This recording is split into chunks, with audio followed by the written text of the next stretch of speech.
Hey guys, welcome back to Boring History to Sleep. Tonight we set sail on a frigid journey to the ends of the earth. A voyage so notoriously tedious and tragic, it's the perfect boring history for sleep. Picture yourself standing on the docks of Greenhithe, England in May 1845. The sun is weakly shining through a misty veil, gulls crying faintly as you watch two sturdy vessels, the Erebus and the Terror, glide solemnly into open waters. Crews bustle about their tasks, unaware that their bold adventure is quietly writing their names into icy immortality. If you thought that trip to the DMV was boring, try being stuck in a wooden boat sailing into endless ice. You probably won't survive this one either. Before you settle in, take a quick second to hit that like button and subscribe. Only if you really appreciate the content I share. And hey, drop your location and local time in the comments below. It's fascinating seeing how far our sleepy little history family reaches. Alright, time to lower the lights, maybe a fan on for that quiet background hum, and together we'll settle into tonight's adventure. It's a cool spring morning, the sky over England draped in hues of pale blues and softer grays, as the seasoned sailor Sir John Franklin stands proudly at the helm. At nearly 60 years old, Franklin has already weathered the seas and braved frozen tundras. But this, finding the fabled Northwest Passage, a shortcut to the wealth and riches of Asia, will crown his career or end it spectacularly. The men wave goodbye, confident that within a few years they will return home heroes, their names etched alongside great explorers like Columbus and Cook. Little do they know that their names will indeed live forever, but not quite in the way they'd hoped. Erebus and Terror were chosen specifically for their Arctic sturdiness. Reinforced hulls and iron-plated bows give them a reassuring presence, even against icebergs. Inside, each ship carries supplies intended to last 3 years: preserved meats, biscuits, barrels of rum, and lemon juice to stave off scurvy. Books line shelves to ward off boredom, a necessity when your primary view for months will be endless fields of ice. An onboard printing press even allows the crew to create newsletters and notices, because nothing says exciting sea adventure quite like a local gossip column about seal sightings.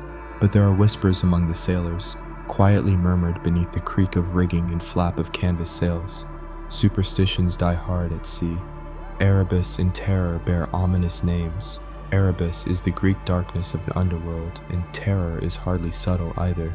Imagine signing up for an Arctic expedition and realizing your vessel literally symbolizes eternal darkness. Talk about a reassuring omen.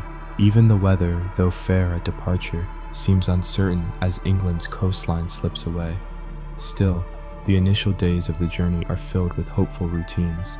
The crew writes letters home, expecting to send them from Greenland, their last stop before the great unknown. Everyone carefully composes upbeat updates, making it sound like they're heading off to a holiday resort rather than the coldest, most barren region on Earth. The crew includes seasoned sailors, ambitious young officers, and adventurous souls seeking fortune and fame. Among them is Francis Crozier, the stern Irish captain of the Terror, a practical sailor but somewhat overshadowed by Franklin's reputation. Crozier quietly checks and rechecks their route, already wary of the rosy optimism around him. History, after all, rarely rewards optimism when ice and isolation are involved. Their departure captures public imagination back home, too. Newspapers excitedly report the details of the expedition, and illustrations portray Franklin and his men heroically staring toward icy horizons. The Admiralty in London promises rewards and acclaim to the first men who chart the mysterious Northwest Passage. You have to wonder if they might have preferred something simpler, maybe discovering a new pastry instead. But no, glory awaits. As they reach Greenland, Franklin's crew mingles briefly with local Inuit communities. These indigenous hunters and navigators have mastered survival in this icy wilderness for generations. Interestingly enough, the expedition largely ignores Inuit wisdom, trusting instead in their maps and modern technology, arguably the first of many missteps. It's a subtle irony. While Europeans seek fame by crossing ice fields, Inuit families casually travel these routes regularly, living comfortably in conditions that Europeans regard as inhospitable at best. In July, Franklin's ship stopped briefly at Disco Bay, Greenland, to resupply and send their last dispatches home. From here onward, silence slowly settles in, punctuated only by ice crunching against hulls and men whispering uncertainty as temperatures plunge. After this stop, no further messages would ever reach England, at least none sent directly by Franklin's crew. As Erebus and Terror sail deeper into Arctic waters, the warm optimism of departure fades slowly into chilly practicality. Meals, routines, and tasks become repetitive. They adjust to bitter cold, each sailor quietly acknowledging that the weather is unlikely to improve anytime soon. Behind their brave facades, some sailors privately fear what lies ahead. The Arctic is vast, silent, and indifferent to human ambition. Its ice is unyielding as the stone monuments of ancient kings. Meanwhile, the Admiralty waits back in England, confident but oblivious to the grim saga beginning thousands of miles away. Families hold onto their letters, reading hopeful words again and again, picturing loved ones exploring and achieving glory. It's oddly comforting and tragically naive. History's irony is often cruelest when people least expect it, and thus Erebus and Terror sail forward, tiny specks vanishing into a great white expanse, confidently drifting toward their icy, legendary fate. By late autumn, Erebus and Terror drift slowly and steadily into the maze of icy waterways that weave between Canada's northern islands. At first, the chill is just an inconvenience. Men bundle up tighter, layering wool sweaters beneath heavy navy coats. Mugs of steaming tea become lifelines, hands clutching them for warmth beneath decks dimly lit by oil lamps. But the temperature drops with each passing day, the watery paths around them gradually solidifying into vast white sheets. Eventually it happens. Erebus and Terror are caught, trapped firmly in the frozen embrace of the ice. It's a sight that might initially seem majestic, eerily beautiful, endless plains of glittering white stretching away under skies heavy with swirling snow. Until you remember you're not here sightseeing, you're stuck in an enormous, inescapable ice cube, drifting helplessly with no control over your fate. From now, Franklin's expedition becomes something less like exploration and more like patient, tedious survival. The ships themselves are solid and warm enough at first, their reinforced hulls engineered specifically to withstand pressure from expanding ice. But ice, as any sailor can attest, has no sense of mercy or manners. It pushes and squeezes relentlessly, groaning loudly like a creaky old haunted house in a B-horror movie. Sometimes, especially at night, sailors lay awake in their hammocks, ears straining as ice moans and cracks outside, half expecting the hull to shatter like glass beneath pressure. Days pass in numbing monotony. Mornings bring stark, blinding light, glaring off the ice and reflecting harshly onto faces now pale from lack of sun. Afternoons drift into quiet boredom, sailors carrying out routine tasks simply to keep busy. Decks are swept clean of snow, tools sharpened, supplies checked and rechecked, then rearranged, simply to pass the time. It's a grim version of spring cleaning, except there's no spring, just endless winter. To battle boredom, Franklin encourages organized distractions. He insists on daily exercise, though jogging in sub-zero temperatures through ankle-deep snow feels less refreshing and more like torture. Imagine your gym instructor's enthusiasm in the Arctic chill. Come on, lads, one more lap, frostbite builds character. Evenings bring some measure of relief. Men huddle below decks, warming fingers near stoves as they swap stories, read aloud, or sing quietly. The printing press aboard Terror becomes oddly popular, churning out copies of their makeshift newspaper, appropriately titled The Northwest Passage Times. Articles range from practical weather updates, still cold, ice still thick, to silly jokes and local gossip. Captain Crozier caught napping on duty, again. It's amazing how quickly men adapt, finding humor even when stranded at the world's end. Life aboard also involves a strange routine involving the food supply, specifically the tins of preserved meat. On the surface, these provisions seem convenient, modern marvels promising nutrition and longevity, but lurking beneath that convenience is a hidden danger. These tins, rushed through production, are sealed imperfectly. Lead solder contaminates their contents slowly, quietly poisoning the men. Yet sailors remain blissfully unaware, enjoying their canned beef stew, oblivious that each spoonful brings them incrementally closer to disaster. To pass time and distract themselves from the relentless cold, the crew organizes theatrical performances, amateur dramas filled with exaggerated heroes, comic villains, and clumsy romances. One imagines the ironic laughter erupting in the cramped, smoky interior. Here they are, ice-bound in the Arctic, reenacting Shakespeare, the tragedies probably feeling a little too on the nose. But beneath their laughter simmers anxiety.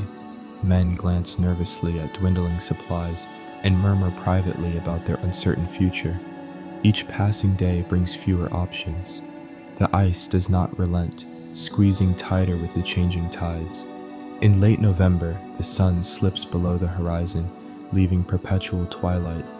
Days merge into indistinguishable gloom, darkness gently folding around the ships, suffocating as velvet curtains around a forgotten stage. Historians still argue whether Franklin fully grasped the true severity of their situation during that first winter. His journals portray an optimistic leader determined to maintain morale, genuinely convinced the ice would eventually yield. But optimism has a short shelf life in such conditions. Winter's grip tightens, the reality becoming painfully clear to his officers, particularly Francis Crozier, whose Irish pragmatism contrasts sharply with Franklin's genteel idealism. Crozier quietly begins contingency planning, eyes grimly watching ice thickness in food stores. Franklin remains outwardly cheerful, his positivity perhaps his greatest strength and deepest flaw.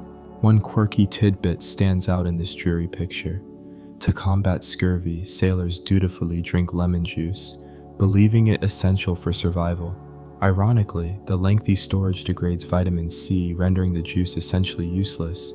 Imagine bitterly sipping stale lemon water in freezing darkness, completely unaware it's about as nutritious as licking an icicle. By midwinter, daylight is a distant memory, darkness reigning supreme. Silence settles thicker than snowfall. Men become introspective, their dreams vivid and unsettling, whispered quietly over breakfast. Tales emerge of strange visions, family members appearing briefly on deck, fleeting images vanishing with a blink. Sailors glance nervously into shadows, uneasy laughter attempting to dismiss growing unease. Medical concerns become increasingly frequent as injuries heal slowly in frigid temperatures, frostbite nipping cruelly at exposed skin. Fingers, noses, and ears grow numb. Yet sailors stubbornly push on because, really, what's the alternative? You're stuck here. The nearest Starbucks is about 2,000 miles away, give or take. As Christmas approaches, the crew attempts some cheer, decorating cabins with handmade ornaments, bits of fabric, and scraps of wood. Meals, though limited, receive extra effort. Men toast carefully rationed rum, bravely celebrating in defiance of cold, darkness, and uncertainty. Franklin delivers heartfelt speeches, his words echoing softly around dim cabins, evoking images of cozy English hearths, distant family, and the warmth they all desperately miss. Outside, ice sighs heavily, indifferent to their defiant attempts at festivity. Beneath frozen stars, Erebus and Terror remain motionless, trapped and silent, tiny specks in an unforgiving landscape.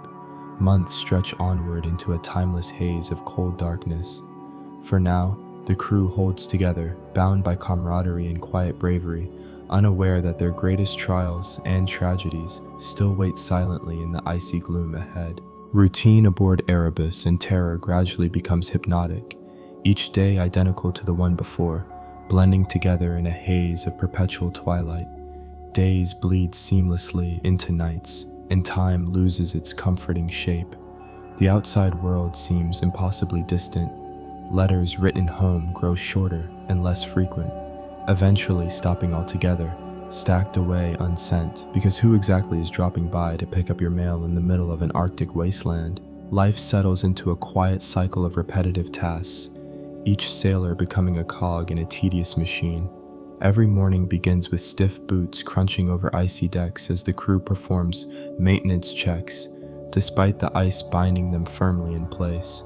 Sailors inspect rigging, scrape ice from railings, and mindlessly polish brass fixtures, their numb fingers barely gripping frozen metal. Yet the tasks serve a vital purpose, not practical necessarily, but psychological, keeping their minds from spiraling into despair. Below decks, where wood paneling attempts to mask cold metal and frozen reality, men gather in cramped quarters lit dimly by lanterns. Spaces grow increasingly musty, smelling faintly of damp wool, stale breath, and kerosene. Hammocks sway gently. Sailors cocoon tightly beneath layers of blankets and furs, murmuring softly, telling stories, retelling jokes until they lose all humor, replaced instead by comforting familiarity. Officers pass time poring over maps and charts, though little changes, just white ice, blank seas, empty landscapes. It's like endlessly refreshing your phone with no new notifications, except somehow even duller. Franklin continues meticulous journals, describing observations and routines, his words optimistic to the point of stubbornness. Historians still argue whether his cheerfulness reflected genuine conviction or simply a brave mask for underlying dread. Every ship becomes a tiny universe in these long months of icebound stagnation. Men discover hidden talents. One sailor's drawings become detailed sketches, capturing ship life with humor and poignancy. Another quietly composes sea shanties with lyrics, whimsically mourning warm ale and roast dinners. Imagine your creative peak arriving in the Arctic, surrounded by frozen gloom. Talk about impeccable timing. Books, a treasured resource, circulate repeatedly, their pages growing dog-eared, bindings wearing thin from countless hands flipping through them. Fiction becomes their refuge, transporting sailors momentarily away from biting cold and relentless monotony. Dickensian novels prove particularly popular, perhaps because Victorian London's crowded, grimy streets offer an appealing fantasy compared to the sterile silence surrounding them. Food, meanwhile, transforms into a strange combination of comfort and frustration. Meals are predictable affairs marked by repetitive ingredients, biscuits growing progressively harder, salt pork never quite tasting fresh, and soups oddly flavored by stale lemon juice. The crew tries experimenting, mixing limited ingredients to invent dishes with grandiose names like Erebus Stew Supreme. Even though it's mostly just mushy peas and tough beef, eating becomes ritualistic.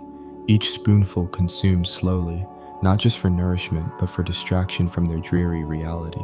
And speaking of distractions, odd customs and traditions inevitably emerge. For instance, sailors begin marking the calendar with tiny rituals. Every 10th day becomes a special day, offering slightly larger rations and small events like storytelling contests or arm wrestling matches.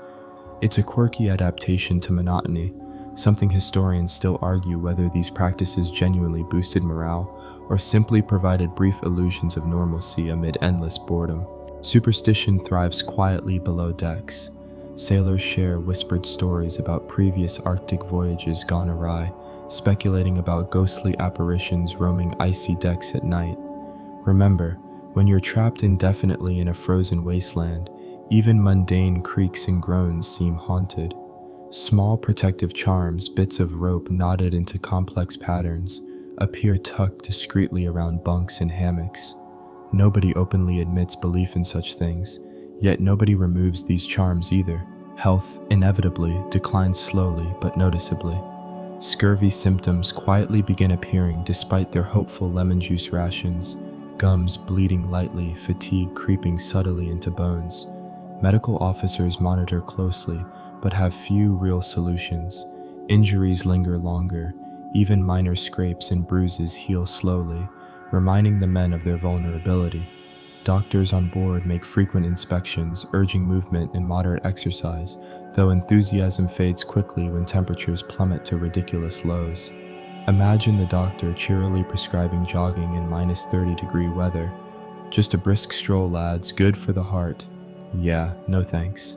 Still, camaraderie remains remarkably intact, bonded tighter by shared discomfort. Friendships deepen as men swap personal stories, describing hometowns, childhood pranks, romantic heartbreaks, humanizing moments amidst sterile surroundings. Sometimes, in dark, quiet hours, sailors admit privately to each other that they'd trade this so-called glory of discovery for one night, back home by a warm fireplace, surrounded by familiar faces. Adventure, as it turns out, is vastly overrated when your fingertips constantly flirt with frostbite. One particularly curious practice aboard is maintaining appearances. Officers insist men remain clean-shaven and neatly groomed, even in isolation. Shaving with frozen water isn't exactly relaxing. Picture scraping sharp blades over numb cheeks, all while silently cursing whoever invented this pointless standard. Yet these rituals of cleanliness offer psychological anchors, reinforcing dignity and normalcy, as if proper grooming could somehow repel despair. During rare, clear nights, sailors gather on deck, bundled tightly against frigid air, quietly marveling at the aurora borealis shimmering gracefully overhead. Soft curtains of green and purple ripple gently across the star-speckled sky, beauty untouched by human presence. These moments, silent and profound, remind them briefly why they undertook this journey, though the reminder fades quickly beneath bitter cold and ever-present darkness. As winter stretches endlessly onward, small acts of kindness take greater significance. Sailors occasionally share treasured hidden sweets, bits of chocolate or preserved fruit brought secretly from home. These tiny treats pass between friends, savored slowly with grateful smiles. Even Franklin, dignified and composed, privately savors such small gestures, allowing brief glimpses into humanity hidden behind stoicism and leadership. And so, in this surreal, frozen universe aboard Erebus and Terror, monotony becomes both companion and adversary. Predictable days offering stability, but slowly chipping away at hope. Each sailor quietly accepts his part in this strange drama, performing routines meticulously, holding tight to tiny comforts. The Arctic silence, patient and indifferent, quietly envelops these wooden ships, content to wait, testing human patience and resilience. For now, life continues slowly, quietly, a calm before inevitable storms yet unseen. Winter slowly drags its frozen heels, and on Erebus in Terror, quiet concerns start crystallizing beneath the carefully maintained facade. Men are no fools. Sailors who have braved countless journeys recognize trouble, even when it whispers rather than shouts. And trouble here is subtle, creeping quietly like ice forming on still waters. First, it's the maps. Franklin's expedition relies heavily on charts provided by the Admiralty, supposedly the latest and most accurate available. But here's the kicker. These maps are pieced together from guesswork, wishful thinking, and a hearty dose of optimism. Imagine navigating through the Arctic using a map sketched roughly with crayons. At least that's how useful these maps eventually proved to be. Early on, minor inconsistencies are shrugged off as trivial inconveniences. Gradually, though, the crew discovers entire islands drawn where none exist, and vast expanses of open sea depicted confidently where ice stubbornly remains year-round. So much for advanced Victorian cartography. Then there's the food, another quiet saboteur aboard Erebus and Terror. Provisions were considered cutting edge at the time. Canned meats and vegetables, heralded as marvels of preservation. But in a hurry to provision the ships, the Royal Navy awarded the contract to a supplier whose canning methods were hastily implemented. This rush job resulted in tins sealed sloppily with lead solder. Unbeknownst to the crew, each spoonful of preserved meat or beans contains minute traces of lead, steadily accumulating in their bodies. Of course, nobody on board knows this yet, but there's definitely something off. Food tastes metallic, texture becomes oddly gritty, and stomach aches quietly begin troubling sailors after mealtimes. Historians still argue whether Franklin or his officers suspected the provisions early on. Some suggest a vague awareness existed. After all, sailors often joked uneasily about the meals. Imagine opening a can labeled fresh beef, only to find grayish chunks swimming suspiciously in greasy liquid. Not exactly a gourmet experience. Yet, the ship's cooks diligently attempt culinary miracles, seasoning and boiling meals longer to mask questionable flavors. Meals become performances. Crews gather, spoons hovering hesitantly, each sailor hoping he's imagining the odd aftertaste. No one openly complains because, honestly, what's the alternative? ordering pizza delivery via husky sled. The weather too refuses cooperation. Predictions optimistically forecast periodic breaks in the ice, chances for the ships to maneuver freely again. But those breaks stubbornly fail to appear. Ice accumulates thicker and denser, pressing mercilessly against hulls. Each passing week tightens the Arctic's grip, like being caught in the world's slowest, coldest vice.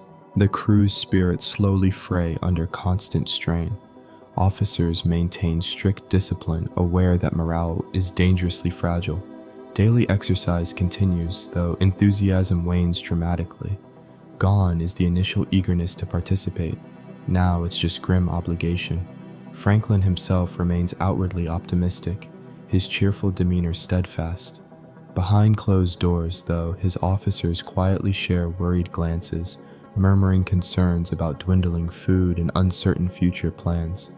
Captain Crozier, ever pragmatic, starts privately questioning Franklin's unwavering optimism. Crozier begins mentally charting alternatives, contingencies no one wants to admit openly yet. Meanwhile, peculiar amusements continue aboard ships. Franklin, committed to morale, encourages sailors to create entertainment. The Northwest Passage Times grows increasingly whimsical. Articles speculate humorously on imaginary events back home, cricket matches won spectacularly by their favorite teams, or fictional gossip like Queen Victoria secretly visiting an East End pub incognito. These playful fantasies provide temporary escapism, but underline the stark contrast to their bleak surroundings. The winter darkness becomes increasingly oppressive. Men rely heavily on artificial lantern light, its flickering glow softening harsh realities below deck. Sailors sleep longer, partly from boredom, partly due to exhaustion from cold and poor nutrition. Dreams become vivid, often strange. Some men privately recount unsettling visions, family members waving silently from distant shores, familiar faces blending oddly with unfamiliar icy landscapes. The Arctic, it seems, subtly invades their subconscious, reminding them that escape isn't merely physical but psychological too. One quirky yet sobering fact from this grim phase: sailors notice that their hair and fingernails grow slowly in extreme cold. Imagine glancing down at your nails, unchanged after weeks, realizing your body itself seems frozen, stalled in time. Small details like this fuel quiet anxieties, reminding them that their very biology is struggling against an unnatural environment. Medical complaints quietly multiply. Cases of scurvy appear with more frequency despite earnest consumption of lemon juice. Doctors puzzle privately, not yet realizing their remedy has lost its potency through prolonged storage. Minor wounds stubbornly refuse healing.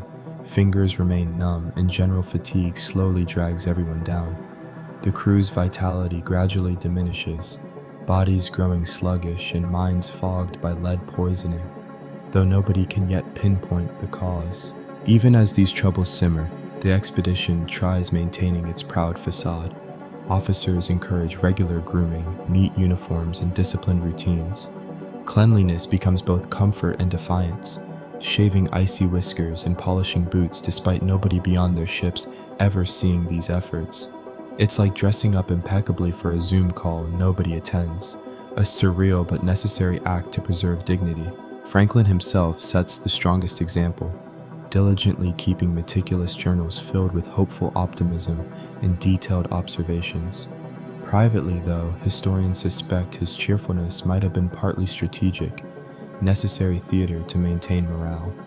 Imagine standing on deck, frozen beard sparkling, declaring confidently to your crew, "Soon, gentlemen, the ice will break," even as your gut quietly doubts every syllable.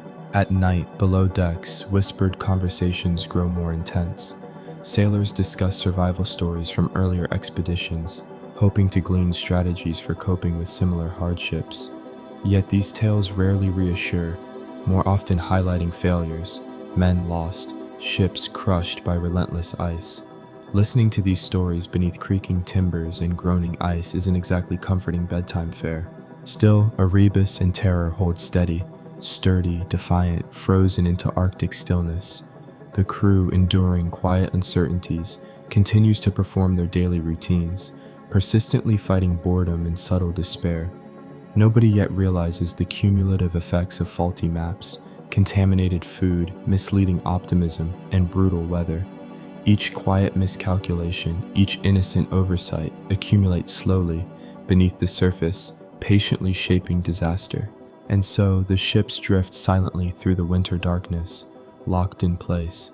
Men persist quietly, courageously, but trouble waits patiently, embedded in each small mistake, ready to surface when least expected. As another bleak winter tightens its grip around Erebus and Terror, an uneasy silence settles heavier than before. Morale is slowly fraying at the edges, thread by icy thread.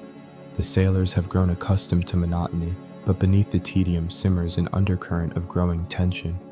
You might think being trapped in endless darkness and biting cold couldn't possibly get worse, but you'd be wrong.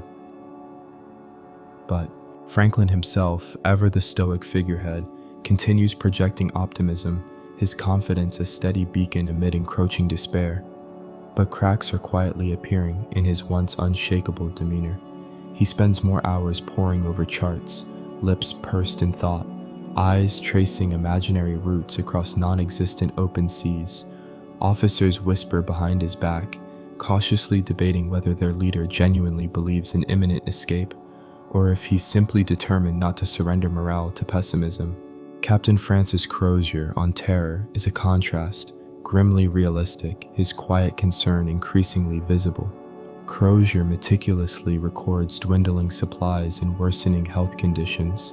He openly discusses rationing, a move Franklin has resisted, worried that such admissions would puncture fragile optimism. Crozier's realism isn't popular among sailors eager for hopeful reassurance, but it's arguably more honest. Historians still argue whether Crozier's practical pessimism made him wiser or just prematurely defeatist. Either way, sailors privately appreciate his frankness, especially when dinner is, again, that weird metallic stew masquerading as food. Conditions on board deteriorate slowly but surely. Food stores visibly diminish, barrels emptied one by one, leaving stark reminders that each passing day inches closer to crisis. Meals become carefully rationed events, sailors eating smaller portions more slowly, stretching every mouthful. Remember that time you saved the last bite of your favorite snack, trying to prolong its taste? Imagine doing that every meal, except the snack tastes suspiciously like an old spoon. Scurvy, now undeniably present, leaves its mark. Sailors' gums bleed frequently, teeth loosening painfully. Exhaustion becomes pervasive, bones aching under layers of clothing. Doctors diligently dispense remedies, unaware their lemon juice is essentially useless. Some men experiment desperately, chewing raw animal hides or bits of leather, hoping to extract vital nutrients. It might sound absurd, but desperation breeds creativity, though gnawing on your boots isn't exactly Michelin-starred dining. The psychological strain amplifies. Sailors become increasingly irritable, minor disagreements sparking disproportionately intense arguments. Picture roommates trapped together, unable to escape minor annoyances, magnified into major conflicts, like that one sailor who snores loudly enough to start avalanches, or another whose endless humming makes everyone quietly murderous. The close quarters magnify every quirk into a potential flashpoint. Amid this simmering tension, oddities emerge. Superstitions previously dismissed as harmless begin taking root more deeply. Sailors secretly trade small trinkets, charms, knots of rope, carved amulets, to ward off perceived bad luck. There's a noticeable rise in whispered conversations about ghosts roaming decks at night, icy specters lingering silently near frozen rigging. Skeptics scoff openly but glance nervously around at shadowy corners. When you're trapped in darkness and endless ice, rational skepticism starts looking foolishly brave, or just plain foolish. To combat declining morale, Franklin continues arranging occasional entertainment. Amateur plays remain popular, though performances grow increasingly melancholic. Shakespearean tragedies become favorites, not exactly cheerful viewing when your own situation feels similarly doomed. One imagines sailors grimly reciting Hamlet's soliloquy, each phrase hitting uncomfortably close to home. To be or not to be, stuck forever in the Arctic? One quirky detail historians note from this tense winter is that sailors become fixated on routine grooming rituals. Even as morale frays, daily shaving persists doggedly, though fingers tremble holding icy razors. Imagine stubbornly scraping frost-covered cheeks, convinced cleanliness somehow counters despair. It's oddly heartening, yet tragically futile, like arranging deck chairs on the Titanic, but colder. By midwinter, small incidents escalate tensions sharply. Minor thefts, extra rations, or precious candies squirreled away ignite angry accusations and lingering distrust. Officers respond sternly, demanding discipline and unity, though privately they're equally worried. The once comforting unity aboard Erebus and Terror begins splintering subtly into isolated clusters, officers separate from sailors, friendships fracturing under pressure. Medical concerns grow increasingly dire. Lead poisoning, still undiagnosed, manifests more noticeably. Stomach aches, confusion, tremors quietly afflicting crewmen. Doctors struggle diagnosing these vague ailments, mistakenly attributing them to cold or stress. Imagine feeling sick, being handed aspirin, and told it's probably just cabin fever, while unknowingly your own meals poison you quietly. The crew's dreams become stranger, darker, almost prophetic. Men whisper privately about vivid nightmares featuring frozen landscapes populated by spectral figures beckoning silently. Franklin himself quietly records unsettling dreams, though he publicly dismisses such things as mere superstition. Still, the boundary between dream and reality grows uncomfortably thin, especially when daylight never truly returns, casting everything into perpetual shadow. Outside, ice presses relentlessly, holes groaning ominously beneath pressure. Sailors begin noticing subtle signs of structural strain, cracks appearing in decks, subtle distortions in timbers. Each noise or movement sends quiet chills through crewmen. The idea of being crushed by ice, though remote at first, begins feeling dangerously plausible. Yet even amid growing fear, occasional moments of beauty briefly pierce despair. The aurora borealis continues its graceful displays, shimmering silently above. Sailors gather quietly on deck, briefly hypnotized by shifting green and purple lights, a mesmerizing dance indifferent to human troubles. Moments like these offer brief solace, reminders that beauty persists even here, at the world's coldest edge. But such moments fade quickly beneath oppressive reality. By late winter, optimism aboard Erebus and Terror feels strained to breaking. Sailors quietly begin openly questioning Franklin's confidence, discussions turning towards possible escape options. Captain Crozier privately prepares plans for abandoning ship, though the idea fills everyone with dread. Walking hundreds of frozen miles toward uncertain salvation feels terrifyingly desperate, but desperation grows daily. Thus, tensions aboard both ships steadily escalate. Anxiety seeps through every crack, infecting morale and unity. Winter's grip remains unyielding, food dwindles dangerously, and subtle poisons quietly take their toll. Each sailor privately understands their perilous position. Hope remains fragile, preserved only through stubborn determination. In this grim atmosphere, the crew waits tensely, each man secretly wondering just how much longer they can hold out against the relentless Arctic, and quietly hoping for miracles, even as their confidence quietly slips away. Spring, when it finally arrives in the Arctic, brings little comfort to the crews of Erebus and Terror. True, daylight returns, a pale sun casting an anemic glow across endless expanses of ice, but warmth stubbornly refuses to follow. Instead, what spring brings is a grim realization. The ice gripping their ships won't melt anytime soon. Franklin's expedition, now entering its second year of entrapment, faces an unthinkable decision. On deck, officers huddle in hushed discussions, breath misting thickly in frigid air, quietly debating options they'd never imagined considering. Franklin himself, older and more worn than when they departed England, listens gravely. Captain Crozier, increasingly influential, openly proposes abandoning the ships and attempting escape across the ice. An arduous trek toward possible salvation. Franklin hesitates, Abandoning ship goes against every naval instinct, a desperate move acknowledging defeat. But desperation, unfortunately, has become routine aboard these icy prisons. Supplies dwindle dangerously, barrels once overflowing with provisions now scrape dry bottoms. Rations shrink steadily, leaving sailors hungry, fatigued, and vulnerable. Lead poisoning silently continues, weakening minds and bodies, creating confusion and tremors among crewmen. Even Franklin's stubborn optimism fades under harsh reality, quietly replaced by grim pragmatism. Finally, in late April, the decision becomes inevitable. Franklin gives reluctant orders. Erebus and Terror must be abandoned. The crew will attempt survival by marching hundreds of miles southward toward the Canadian mainland, pulling lifeboats laden with supplies. It's a plan terrifying in its uncertainty, like deciding to cross a desert with just a teaspoon of water. But remaining aboard the ships means certain doom.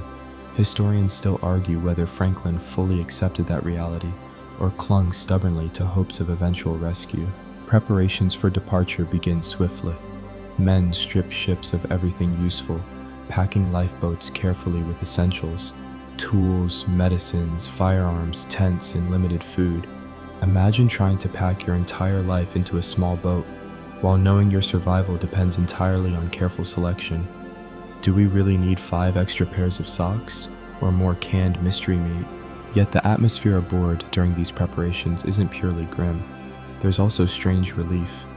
Finally, after months trapped motionlessly, men feel proactive again, regaining some agency over their fate. Activity, however exhausting, distracts from anxiety and dread. Sailors work diligently, relieved simply to move, muscles aching pleasantly after months of forced inactivity. Ironically, the impending march feels oddly hopeful despite its immense risk. The moment finally arrives on a pale Arctic morning. Franklin stands quietly on Erebus's deck, watching his men assemble below. He delivers solemn words, acknowledging their bravery and unity, but even his speech can't disguise quiet dread. Everyone knows what lies ahead. With final, lingering glances at the ships that have sheltered them for nearly 2 years, Franklin's men step onto the ice, boots crunching lightly in snow, leaving Erebus and Terror behind forever. The initial days of their march feel deceptively manageable. Skies remain clear, ice firm beneath heavy boots. Crews drag loaded lifeboats behind them, ropes digging into shoulders. They move slowly, methodically, pausing frequently to rest, ration food, and check compasses. Morale cautiously improves as physical activity provides distraction from mental anguish. Franklin himself trudges alongside men half his age, demonstrating resolve through action, silently reinforcing leadership despite obvious fatigue. Yet optimism quickly proves fragile. Within days, difficulties multiply. Lifeboats, heavily loaded, drag stubbornly through uneven ice and snowdrifts. Progress slows dramatically, each mile requiring enormous effort. Men slip frequently, bruising already exhausted bodies. Equipment breaks regularly, forcing frantic repairs amid sub-zero temperatures. Imagine your car breaking down repeatedly on a road trip, but replace your comfortable car in sunny highways with lifeboats in frozen wastelands. Not exactly a scenic vacation. Worse still, health deteriorates rapidly. Scurvy intensifies, leaving crewmen debilitated. Legs weaken, joints swell painfully, gums bleed freely. Each step becomes torment. Lead poisoning, too, worsens steadily, causing confusion, dizziness, and debilitating headaches. Men stumble often, bodies trembling visibly. Doctors quietly despair, medicines nearly exhausted. Franklin, now visibly aged and weary, silently watches his expedition unravel slowly, helplessly observing their gradual deterioration. One quirky detail emerges during this grim march. Sailors begin discarding unnecessary items to lighten their loads, leaving strange trails of abandoned possessions scattered behind them. Books, shaving kits, even clothing. Imagine marching through ice, passing discarded Dickens novels and shaving brushes strewn casually, eerie reminders of abandoned normalcy. Historians later puzzle over these scattered objects, symbolic markers of desperation, hope discarded alongside possessions. Morale fractures quickly. Once united crews splinter into smaller, isolated groups, camaraderie replaced by survival instinct. Conversations dwindle, silence thickens heavily, broken only by rasping breaths and crunching ice. Sailors retreat inward, each man privately wrestling exhaustion, pain, and quiet despair. Officers attempt maintaining discipline, urging forward motion, but authority quietly fades beneath physical agony. Franklin himself struggles visibly, his strength eroding daily, yet he stubbornly pushes onward, unwilling to abandon responsibility. His leadership, though increasingly symbolic, remains vital, providing faint reassurance amid growing chaos. Captain Crozier quietly assumes greater command, pragmatically organizing daily progress, rationing dwindling food ruthlessly, making hard choices Franklin now finds emotionally difficult. As the march continues, sailors begin whispering grimly about their fate. Historians still argue whether Franklin understood fully that survival had become unlikely, or whether stubborn optimism continued clouding his judgment. Either way, his men privately acknowledge the terrifying truth. Salvation, if possible, lies hundreds of brutal miles ahead, across ice, storms, and relentless cold. Thus, Erebus and Terror disappear gradually behind them, tiny specks against endless white horizons. Franklin's crews trudge painfully forward, pulling boats filled with dwindling hope. Every step drains strength, testing courage and endurance beyond limits imagined possible. Slowly but inevitably, reality settles brutally. Their journey is not toward salvation, but rather a tragic fight to postpone inevitable defeat.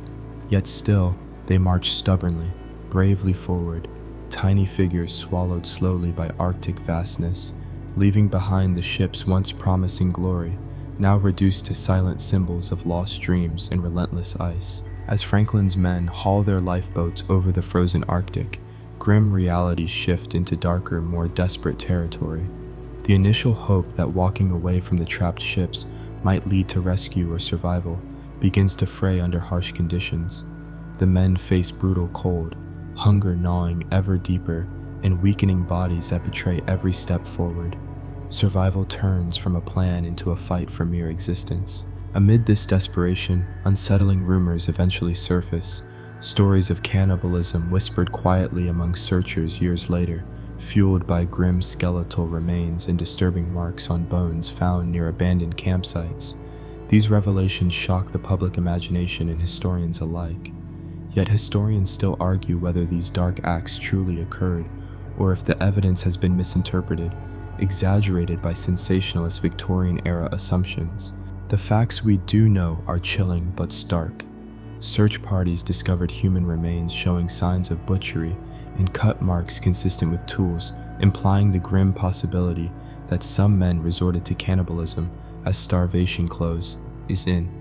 However, it's important to remember the cultural context. 19th century Victorian sensibilities found such survival tactics horrifying, often interpreting ambiguous evidence through moral lenses shaped by their time. Modern researchers approach the findings more cautiously, understanding the extremity of Arctic conditions and the primal survival instincts they awaken. One quirky, lesser-known tidbit involves notes found in cairns, makeshift piles of stones used as markers or messages. Some notes left by desperate men detail their dwindling numbers and harrowing choices. Among these is a haunting record written by Lieutenant John Irving, found years after the expedition's disappearance. His words express resignation and desperate hope, mentioning the fall of comrades and the slow, painful march toward an uncertain end. These messages humanize the tragedy. Far from mere statistics, these were men wrestling with impossible decisions. The grim legacy of possible cannibalism also shapes how Franklin's expedition is remembered.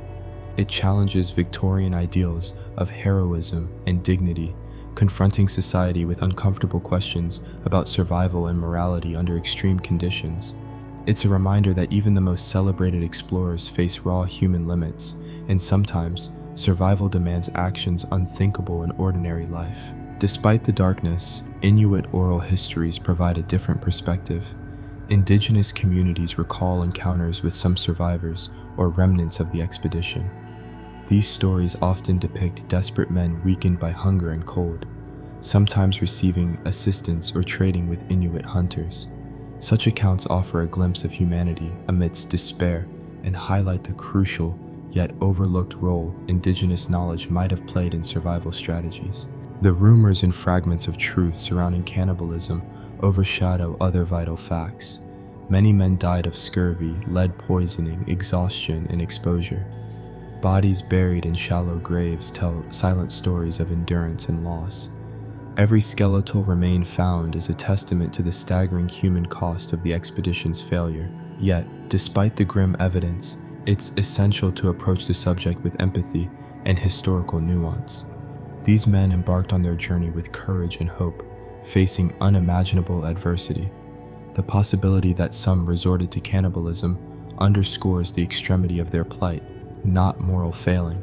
Historians continue to debate the balance between evidence and interpretation, questioning how much we can truly know about the final days of Franklin's men. Did cannibalism save lives briefly, or was it a tragic last resort marking the collapse of hope?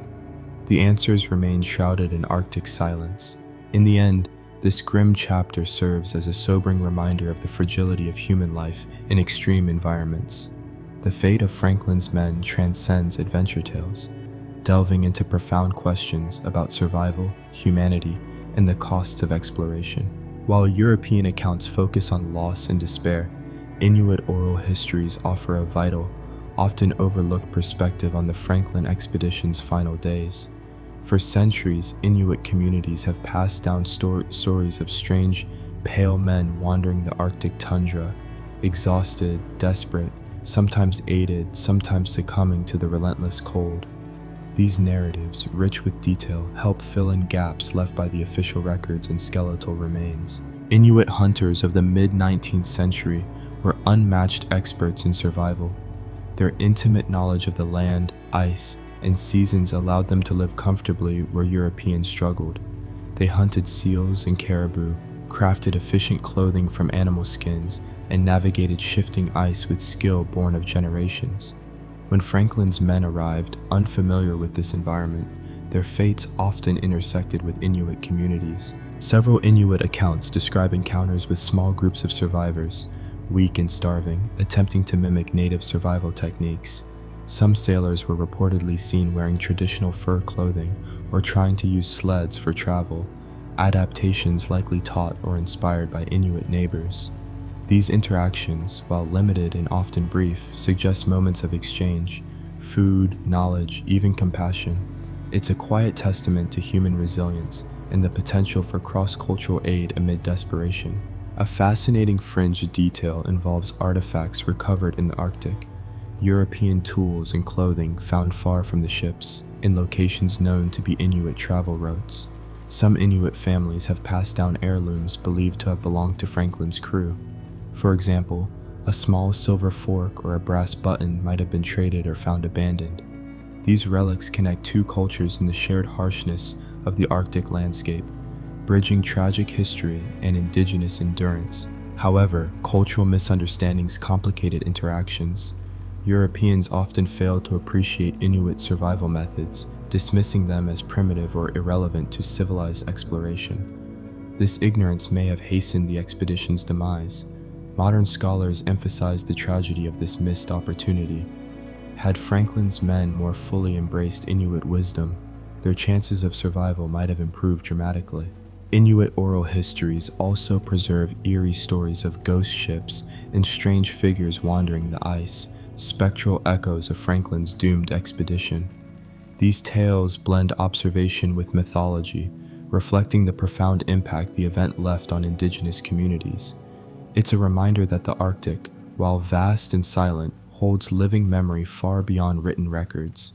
One particularly quirky aspect of these stories involves reported sightings of strange dogs accompanying the wandering men, wolves or sled dogs surviving on their own, scavenging near abandoned camps. Inuit hunters sometimes followed these dogs, which led them to the remains of camps or human traces. This odd canine connection adds a curious layer to the story, hinting at the blurred boundaries between survival, nature, and companionship in extreme conditions. While much of Franklin's fate remains shrouded in mystery, Inuit contributions have reshaped historical understanding. Their accounts, combined with archaeological evidence, challenge purely Eurocentric narratives, offering a more nuanced and empathetic view of the expedition's final struggles. Today, these indigenous perspectives remind us that history is not just the story of explorers, but also of those whose land they traversed, people whose knowledge and humanity remain crucial to understanding survival in the Arctic's merciless embrace. As Franklin's expedition fragments into smaller groups, the Arctic becomes a vast, silent graveyard for men lost to cold, hunger, and despair. The once tightly knit crews, bound by shared purpose and routine, dissolve into scattered parties wandering aimlessly over ice and snow. Each group faces its own harsh destiny, leaving behind a scattered trail of clues that future explorers and historians painstakingly piece together. The men's original goal, to march southward to safety, becomes an increasingly distant hope. Navigating the Arctic's shifting ice fields without precise maps or experienced guides turns into a nightmare of disorientation and exhaustion. The physical toll is immense. Frostbite cripples fingers and toes, hunger weakens limbs, and endless cold saps morale. Many succumb quietly, collapsing beside the endless white. Lost journals and notes left behind at makeshift campsites become eerie markers of human determination and desperation. Some writings describe dwindling numbers, others recount agonizing losses of friends and officers. One poignant example is the Victory Point note, left in a cairn on King William Island. It reports the abandonment of the ships and details the slow decline of the crew. Such documents are lifelines to history, offering fragmented windows into a tragedy otherwise swallowed by Arctic silence. Scattered personal belongings tell their own stories. Items like a broken compass, a pair of boots, or a frayed glove found far from the ships indicate the distances some men traveled before succumbing. Each artifact becomes a haunting testament to endurance and loss, silent witnesses to a journey that turned into a slow, shuffling march toward oblivion. Some groups attempted to follow Inuit trails or hunting routes, hoping to find aid or shelter. Others moved blindly, their paths crossing or diverging without coordination. The Arctic's vastness swallowed these scattered parties, erasing many traces of their existence. This fragmentation complicated later search efforts, making it nearly impossible to reconstruct the expedition's final movements with certainty. The harsh environment added to their plight. Spring thaws turned solid ice into dangerous slush, complicating travel and increasing risk of drowning. Blizzards struck without warning, freezing men in place or forcing desperate detours. Navigational errors multiplied under whiteout conditions, and weak bodies struggled to keep pace with unforgiving terrain. One quirky yet tragic detail uncovered by searchers involves evidence of desperate attempts to fashion new clothing or tools from scavenged materials. Pieces of Inuit-style footwear made from animal skins appear alongside fragmented European uniforms. Some men tried to adapt their equipment to survive longer, but limited knowledge and poor conditions hampered these efforts. Imagine frantically sewing fur boots by hand while fingers numb from frostbite. Heroic, yes, but heartbreakingly insufficient. Historians still argue how many men perished alone versus in groups, with conflicting accounts and incomplete evidence complicating the picture. The Arctic remains a vast tomb, holding secrets beneath its shifting ice, revealing only fragments when conditions allow. Even as the men vanished into frozen wastelands, their legacy endured in the scattered evidence left behind. These shards tell a story of courage, desperation, and slow disappearance, an expedition unraveling under nature's merciless hand. In the end, the scattered fate of Franklin's men deepens the expedition's tragic mystique. Lost to time and ice, their fragmented journeys embody the profound challenges of Arctic survival, leaving echoes that continue to haunt explorers, historians, and dreamers alike. Back in England, as the months stretch into years, without word from Franklin, worry morphs into obsession. The Royal Navy and public alike grow desperate to uncover the fate of the lost expedition. What started as hopeful anticipation becomes a national mystery and a call to arms for search efforts that will span decades and chart unknown Arctic territories. Initial rescue missions set out almost immediately after Franklin's last known communications, each bearing hope but returning with little information. These early expeditions faced many of the same challenges as Franklin himself: harsh ice, unpredictable weather, and vast uncharted spaces. Yet, driven by duty and determination, they pushed forward, mapping coastlines, fjords, and straits previously unknown to Europeans. The Admiralty, faced with public pressure and guilt over Franklin's disappearance, allocated increasing resources to these rescue efforts. Explorers like Sir James Ross and Sir Edward Belcher led missions that combed the Arctic seas, searching for any sign of the missing ships or survivors. While they found no direct trace of Franklin, their voyages yielded invaluable geographical knowledge, turning the search into an inadvertent era of Arctic exploration. One particularly quirky detail from this phase is the use of specially trained dog sled teams. While earlier explorers had relied primarily on ships, some rescue missions adopted Inuit techniques, using sled dogs to traverse ice and snow faster than men on foot. This innovation, borrowed from indigenous expertise, became critical in the success of later expeditions, highlighting again the importance of local knowledge that Franklin had underestimated. Despite these efforts, the lack of concrete findings frustrated both authorities and families. Rumors and false leads abounded, from sightings of ghostly ships to alleged messages in bottles. Public imagination ran wild, fueling sensational newspaper stories and speculative books. The mystery of Franklin became a cultural phenomenon, inspiring everything from Victorian novels to haunting ballads. Search expeditions also faced internal challenges. Harsh Arctic conditions forced crews to endure isolation, scurvy, and the ever-present threat of ice crushing their ships. Some missions themselves became near disasters, with men lost or injured in unfamiliar terrain. It was a costly gamble driven by hope and duty. Interestingly, some searchers stumbled upon evidence of Franklin's expedition long before official discoveries.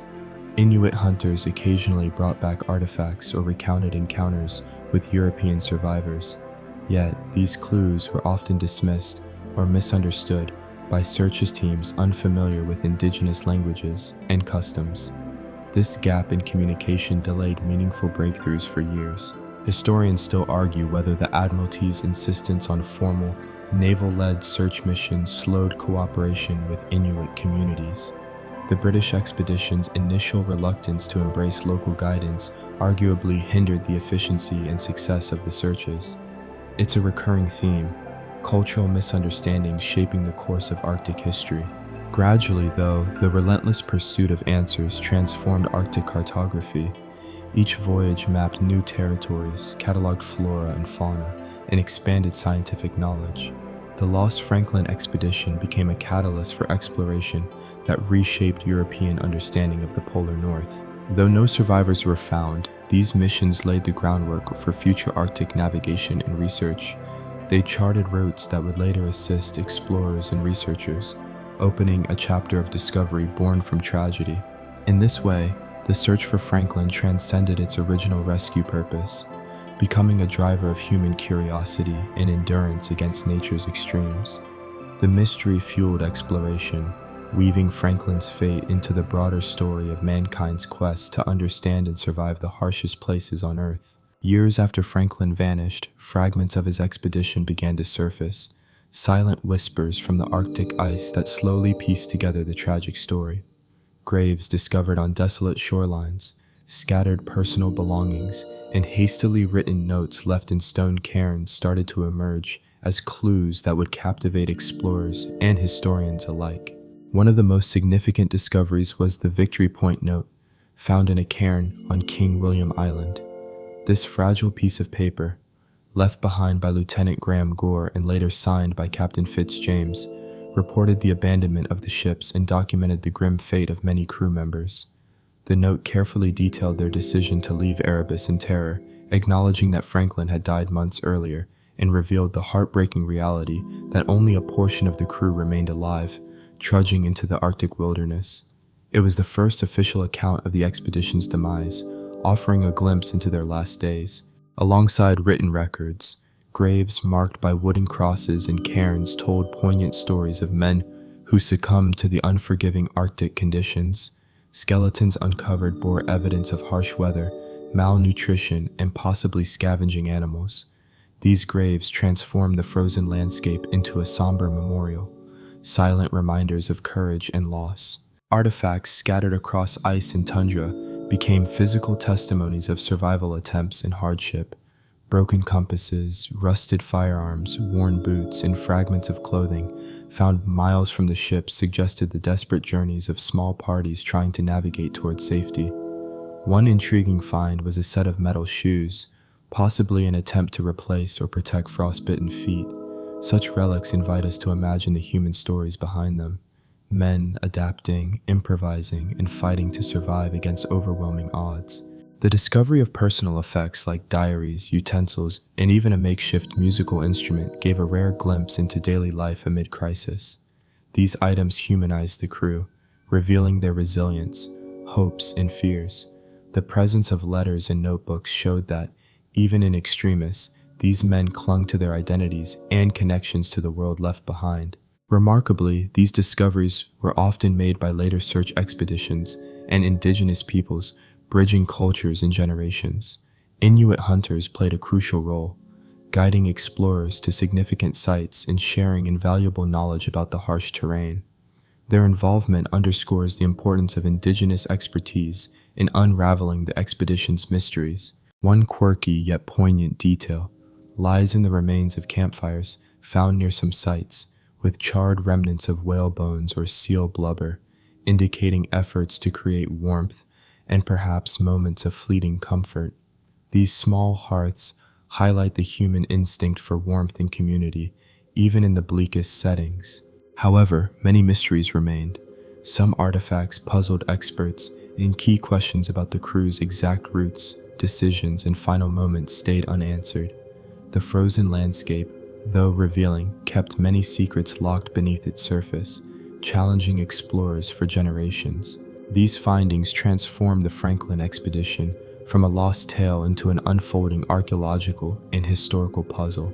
Each fragment adds a stroke to the portrait of bravery, misfortune, and endurance in one of history's most haunting voyages. In the end, the scattered clues of graves, notes, and relics speak quietly but powerfully across time, reminding us of the human spirit's fragility and determination against the vast, indifferent Arctic. Lady Jane Franklin, the indomitable wife of Sir John Franklin, emerges as one of the most remarkable figures in this saga, her determination propelling the search for the lost expedition into new realms of endurance and exploration. After receiving no word from her husband and his crew, she refused to accept their disappearance as final, becoming a tireless advocate and organizer of rescue missions for over 2 decades. Her efforts began shortly after the expedition was declared missing. Lady Franklin personally funded and commissioned multiple search voyages, tapping her social connections and political influence to keep the issue alive in government circles. Unlike the official naval searches, her expeditions were sometimes more nimble and willing to experiment with new routes and approaches. She insisted on using the latest technology and local expertise, including Inuit guides, though official missions were slow to adopt such ideas fully. Lady Franklin's relentless pursuit of answers helped to maintain public interest in the fate of the expedition. Through newspapers, social events, and correspondence, she kept the story alive in the Victorian imagination, transforming it from a forgotten tragedy into a national obsession. Her presence was a powerful reminder that behind the heroic tales of exploration were families enduring uncertainty and grief. Her involvement had tangible impacts. Some search parties she sponsored made significant geographical discoveries, mapping vast uncharted regions of the Arctic and collecting invaluable scientific data. This expanded European knowledge of the polar north and helped lay the foundation for future exploration. Interestingly, Lady Franklin also had a flair for publicity, sometimes using carefully staged events to garner support. She commissioned portraits and memorials of her husband, shaping the narrative of his heroism and sacrifice. While critics accused her of vanity or obsession, most agreed her passion inspired hope and action when the British government showed signs of indifference. One quirky and lesser-known fact is that Lady Franklin personally learned to ride a horse and shoot firearms to support her expeditions, defying gender norms of her time. Her adventurous spirit and hands-on approach earned her respect in a unique place in exploration history. Imagine a Victorian lady galloping through icy ports, clutching a rifle. Not your typical high society image. Her perseverance contributed to shifting attitudes about Arctic exploration and the role of women in such endeavors. Though she never saw her husband returned, Lady Franklin's legacy endures as a symbol of unwavering dedication and courage. Historians still argue about the extent to which her interventions altered the course of exploration, but few dispute her crucial role in sustaining momentum during decades of uncertainty and loss. She transformed grief into purpose, channeling personal tragedy into a broader quest for knowledge and closure. Through her efforts, the Franklin expedition became more than a lost voyage. It became a catalyst for exploration, scientific inquiry, and human endurance. Lady Franklin's story reminds us that sometimes the greatest explorers are those who refuse to let the story end. More than a century after Franklin's ships disappeared beneath Arctic ice, modern technology finally gave explorers the tools to find Erebus and Terror resting silently on the ocean floor. These discoveries transformed the expedition from legend and scattered clues into tangible history, bringing physical closure to a long-standing mystery. In 2014, after decades of searching, the wreck of HMS Erebus was located south of King William Island. The ship lay remarkably well preserved under cold, dark water, its ironclad hull resting on the seabed as if waiting patiently for rediscovery. The find was celebrated worldwide as a historic breakthrough. Divers exploring the wreck found artifacts remarkably intact: cannons, navigational instruments, even personal items like buttons and cutlery. The ship's eerie silence spoke volumes about the frozen moment it had captured, suspended in time. Just 2 years later, in 2016, HMS Terror was discovered further east, resting beneath the shallow waters of Terror Bay. The wreck had settled upright on the seabed, surrounded by a ghostly collection of ropes, barrels, and rigging that had resisted decay. The Terror's remains offered a contrasting but equally poignant glimpse into the expedition's final chapter. Its preservation revealed new insights into how the ships met their end, battered by ice, but resilient until the last. These discoveries have reignited public fascination with Franklin's expedition. Museums quickly curated exhibits showcasing recovered artifacts, allowing visitors to connect with the crew's story on an intimate level. The finds also propelled advanced underwater archaeology techniques, combining robotics, sonar mapping, and traditional diving to explore and document these delicate sites. One quirky yet captivating detail involves a well-preserved sextant found aboard Erebus. This instrument, used for navigation by the stars and sun, lay silently amid coral-like growths on the ship's deck, symbolizing the explorer's relentless pursuit of direction, even when lost. Such relics humanize the crew's experience, reminding us of their reliance on skill and tools amid uncertainty. The wrecks have also provided vital clues about the ship's construction and modifications made for Arctic conditions. Researchers discovered reinforced hulls, steam-powered engines, and experimental heating systems, innovations intended to help the vessel survive crushing ice and bitter cold. These technical details underscore the expedition's ambition and the era's cutting-edge engineering. Despite these advances, many mysteries remain. Damage patterns on the ship suggest violent encounters with ice, but definitive causes of sinking are still debated. The wrecks offer tantalizing evidence, but not complete answers, leaving room for ongoing research and speculation. Historians still argue about how much the physical condition of the ships can reveal about the crew's final movements and decisions. While the wrecks provide invaluable information, they cannot replace the human stories lost beneath the ice. The discoveries of Erebus and Terror transformed Franklin's expedition from an abstract tragedy into a concrete archaeological marvel. They bridged past and present, giving voice to silent ships long entombed beneath Arctic waters. In this way, the sunken ships continue to tell their stories, not just of loss and failure, but of courage from innovation and the relentless human spirit striving against nature's harshest trials. Despite the remarkable discoveries of Erebus and Terror, historians and researchers still debate the expedition's ultimate fate and the many unanswered questions that linger. The physical evidence, while invaluable, leaves gaps and uncertainties that invite ongoing interpretation and discussion.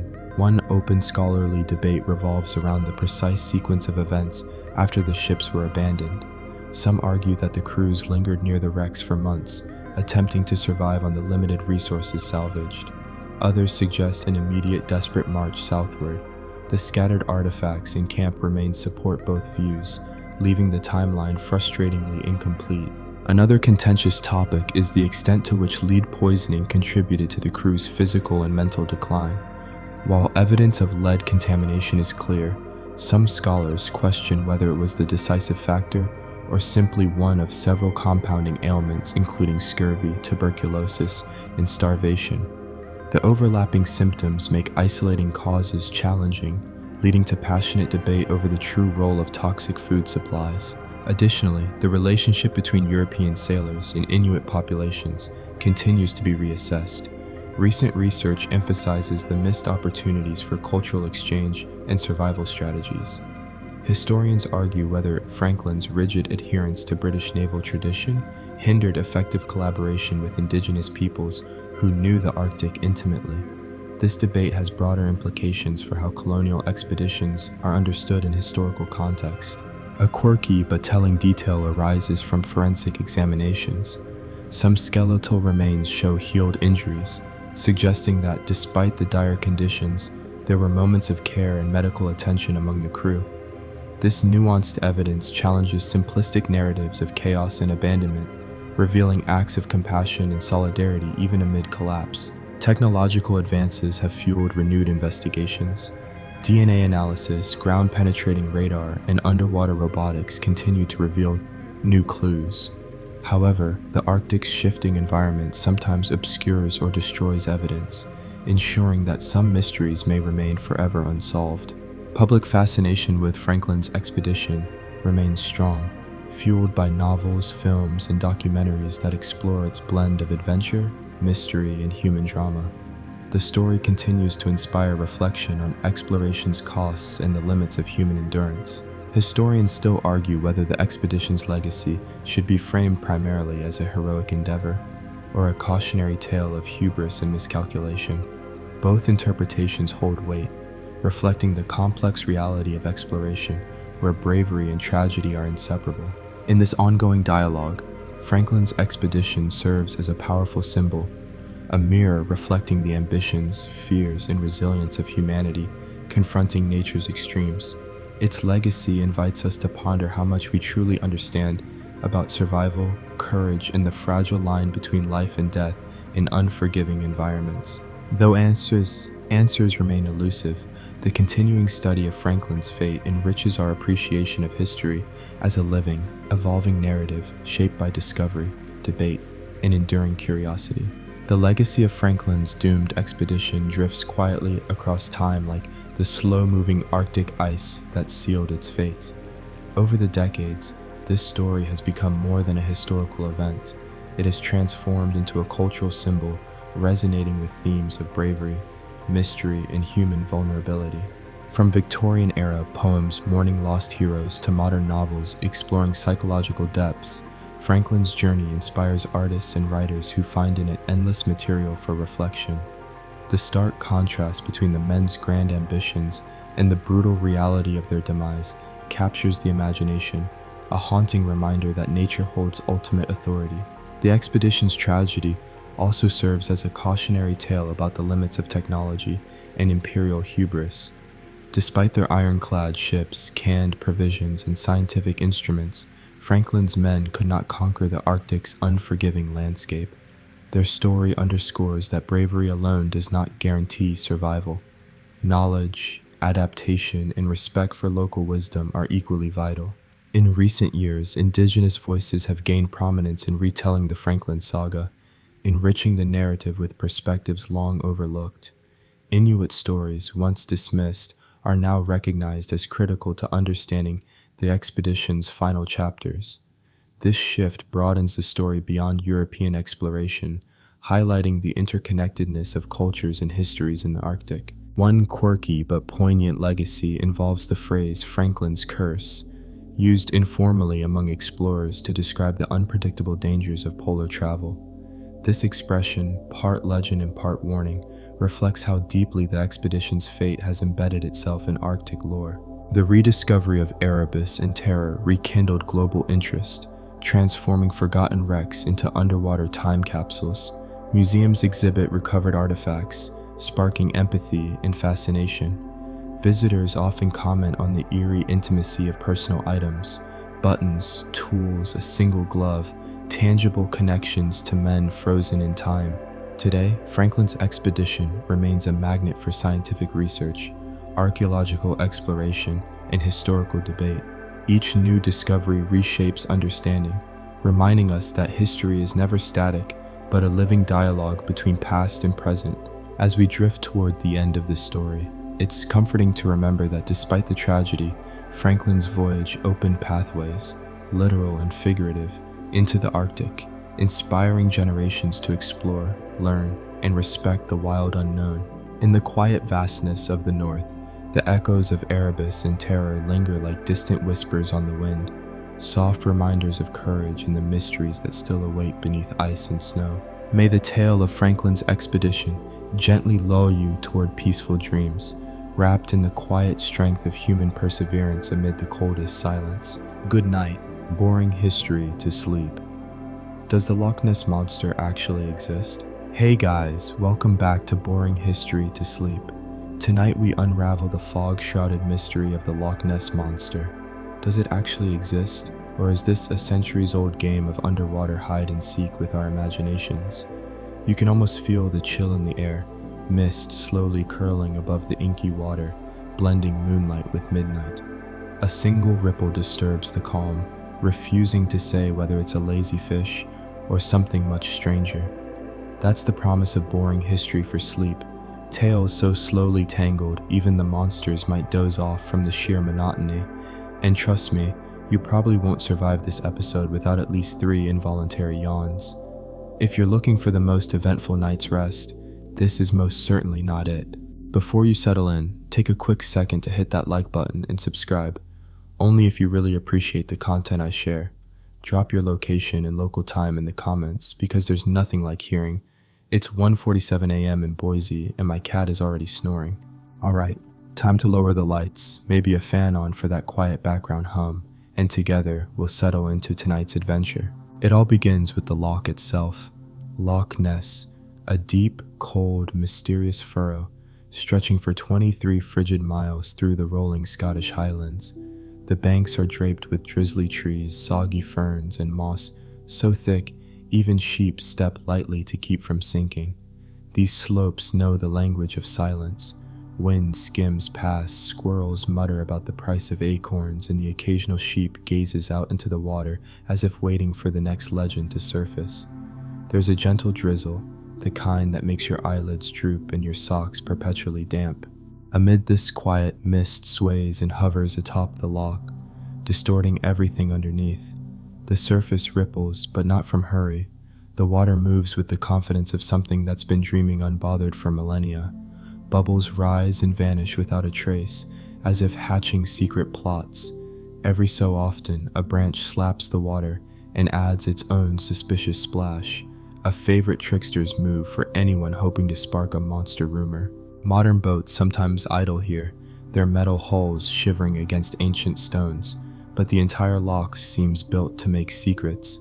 Its depths reach nearly 230 meters, the height of a small skyscraper, where sunlight never stirs and water gets walled in by the sheer weight of history.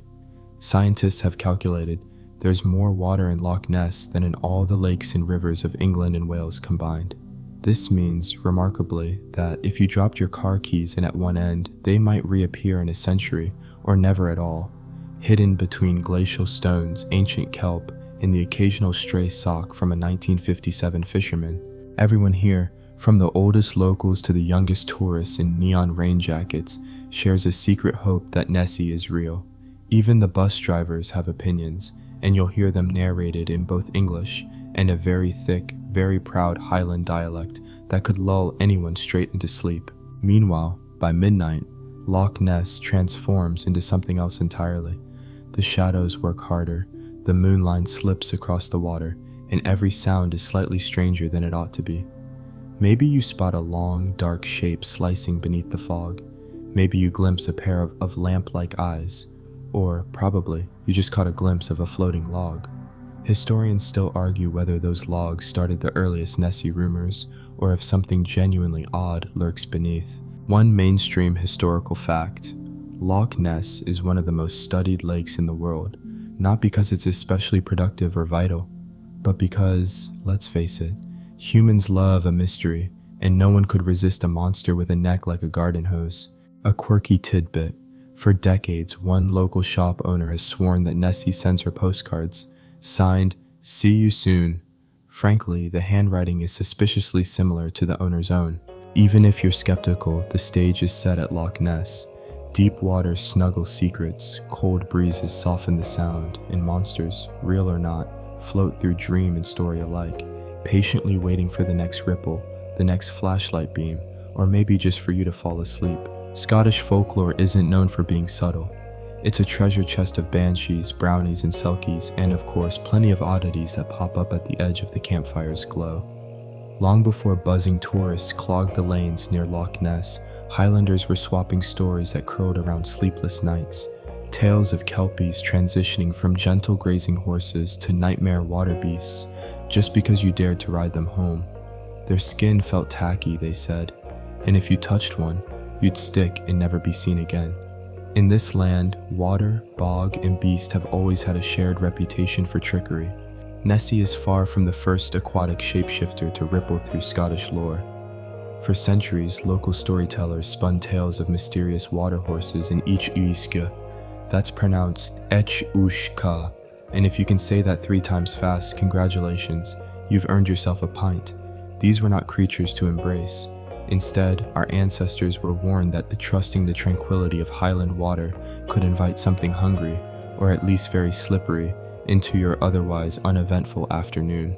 It was easy for legends to sprout at Loch Ness.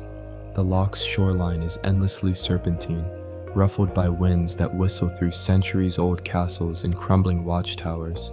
Every strange shape in the water became fodder for another story.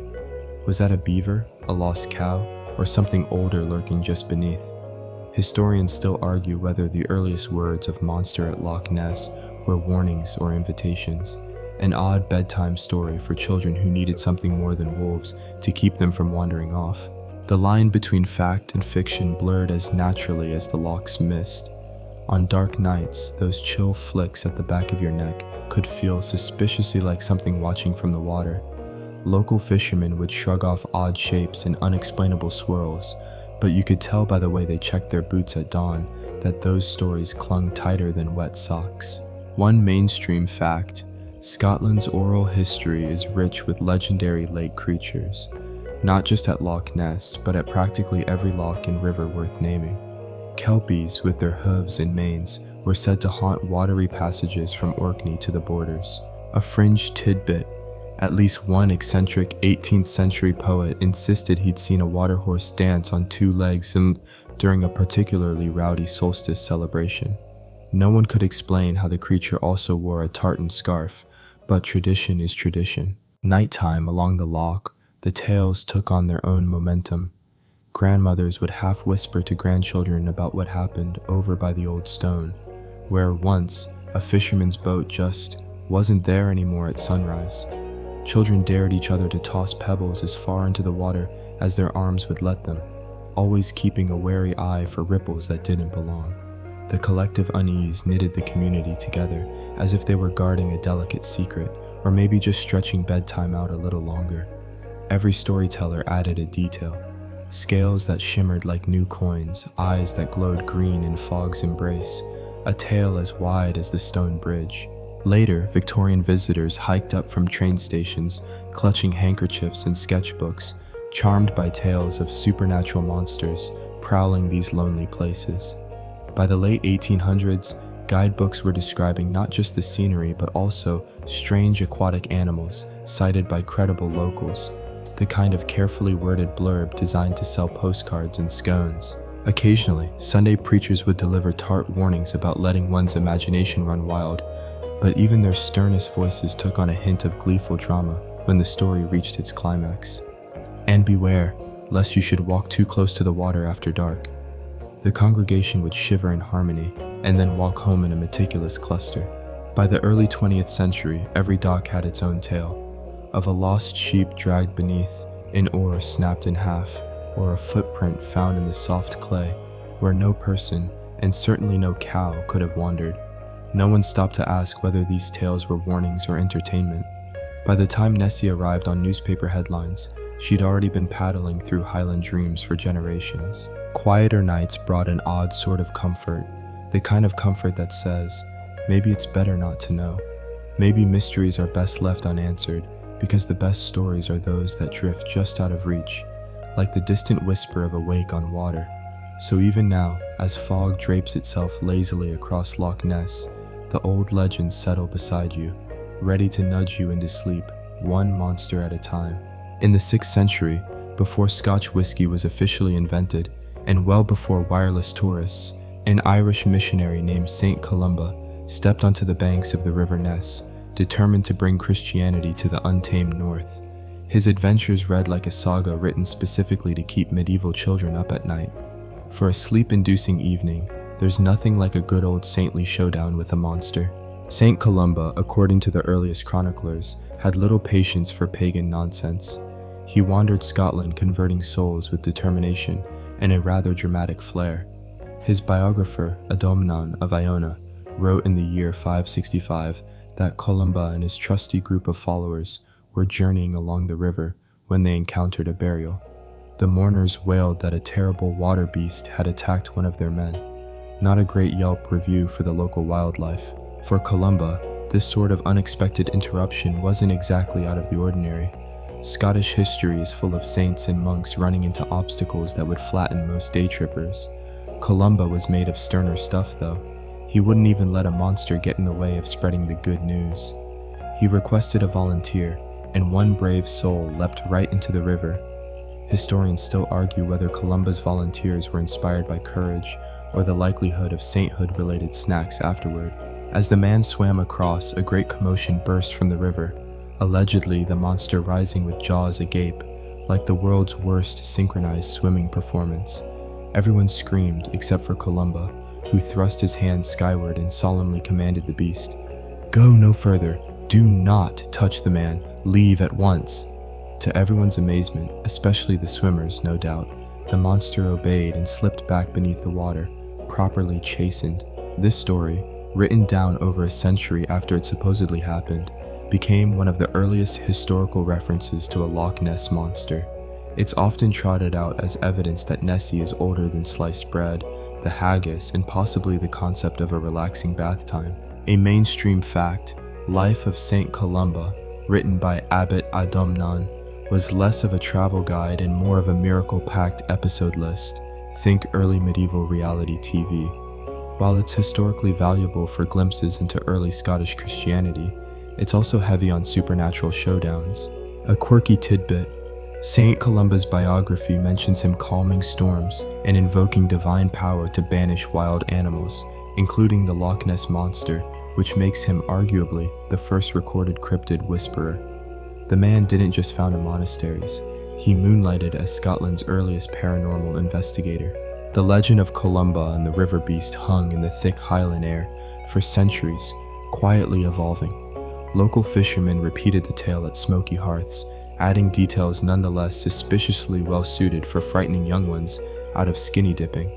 The monster's form grew wilder every decade, sometimes enormous, sometimes just a pair of glowing eyes. But the core was set. The loch had a resident creature, and everyone from monks to shepherds seemed to know what lurked beneath. As Scottish Christianity spread, stories like Columba's tethered the sacred and the supernatural. Water monsters were woven into sermons as parables, gentle reminders to keep your faith and your toes well away from trouble. The narrative, tangled with faith and folklore, swam into parish memory. Some Highland ministers quietly grumbled that, after Columba's exorcism, fish suppers tasted better and drowning somehow decreased.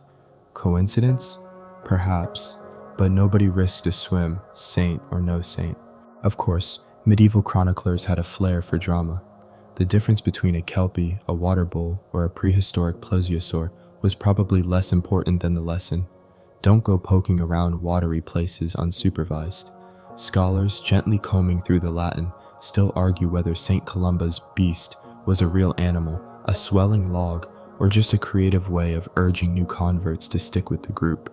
Through centuries, as stone churches replaced heathen circles and the centuries ticked along with the rhythm of rain on the slate rooftops, the legend quietly simmered. Eventually, St. Columba's story worked its way into national identity. The brave Scot, unbothered by monsters, gently steering the darkness back into the deep with nothing but faith and a good set of robes. Pilgrims and curious travelers retold the miracle, marveling as much at the pious boldness as the mysterious water. By twilight, the landscape that Columba traversed looks much as it did: cold bracken, tangled heather, and mists thick enough to hide anything, ancient monsters included. And so, as sleep edges closer, one can almost see the ghostly procession of monks, lanterns bobbing, trailing faith and legend along the shoreline.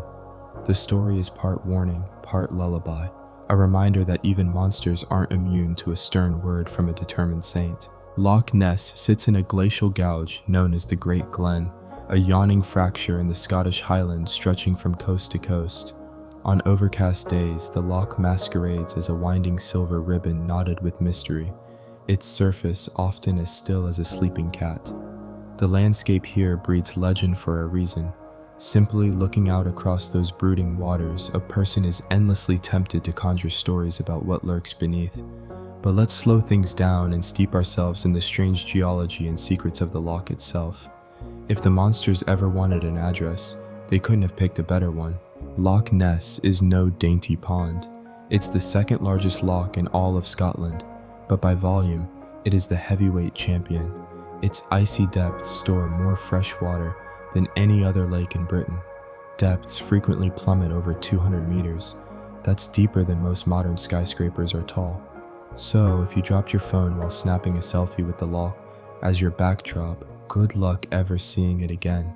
It would tumble down past layers of water so chilly and dark, even the fish are rumored to bring their own flashlights. One mainstream fact: Loch Ness was carved out nearly 10,000 years ago by glaciers. As the ice retreated, it scoured out this chasm, leaving behind a long, straight, trench-like body of water that's unusually deep and remarkably narrow. A watery ribbon sandwiched between slopes and forests, nearly invisible from the sky on foggy mornings. A quirky tidbit: in the 60s, a submarine pilot tested an actual yellow submarine in Loch Ness.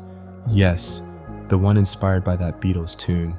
The Pisces sub went diving, hoping to spot monsters, or at least to be greeted with a cheery, underwater, hello, goodbye. Mostly, it just found mud, some startled trout, and rumor has it, a stolen bicycle. The geological makeup of the loch adds to its mystery.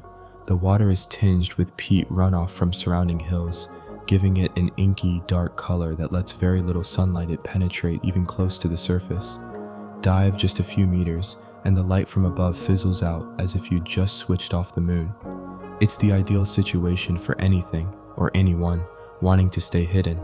Historians still argue whether the prehistoric peat in these waters, swirling and settling over thousands of years, might have warped the eyes of early monster spotters, turning mere logs and shadows into legends. Modern scientists have donned their thickest wetsuits and bravest faces to map Loch Ness from every angle, searching for caves, trenches, or secret underwater tunnels that could house something enormous.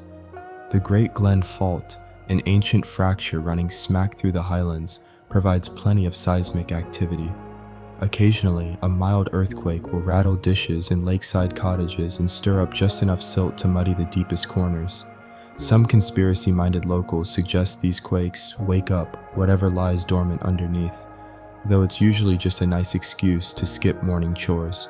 Not content with simple science, various monster hunters believe there might be secret vents or underwater caves spooling off into unknown corners. A dramatic theory claims that if Nessie exists, she could dash off into the sea through mysterious tunnels, spending winters shopping for tinned haggis off the coast of Norway. Despite no tunnels being discovered that large, the mere possibility keeps the midnight discussions lively in every nearby pub. Winds race down the glen like they have a train to catch, stirring the surface into patterns that look deceivingly unnatural. But the real culprit for so many sightings might be sages. Those are underwater waves that surge to and fro, shifting the water in ways that sometimes push floating logs, clusters of bubbles, or even the odd canoe paddle into odd, monster-shaped silhouettes. It's a scientific phenomenon that would make for a terrible action movie. Attack of the Seiche, coming soon to a pillow fight near you. Summer brings sudden, fierce gusts that chop the loch's surface into quicksilver slices, while winter hushes everything under drifts of fog so thick you could lose your boat or your sense of direction in under a minute. At night especially, every tumble of water, every unexplained splash, gets magnified by isolation and suggestion, making Loch Ness an abundant source for whispered stories and tremendous sleep fodder. Beneath the shifting waters and sprawling peat, sonar mapping has revealed that Loch Ness hosts steep underwater cliffs and trenches, vast muddy shelves and rolling stones left unmoved since the last ice age. The floor is so uneven that you could anchor a castle down there and no one would ever know.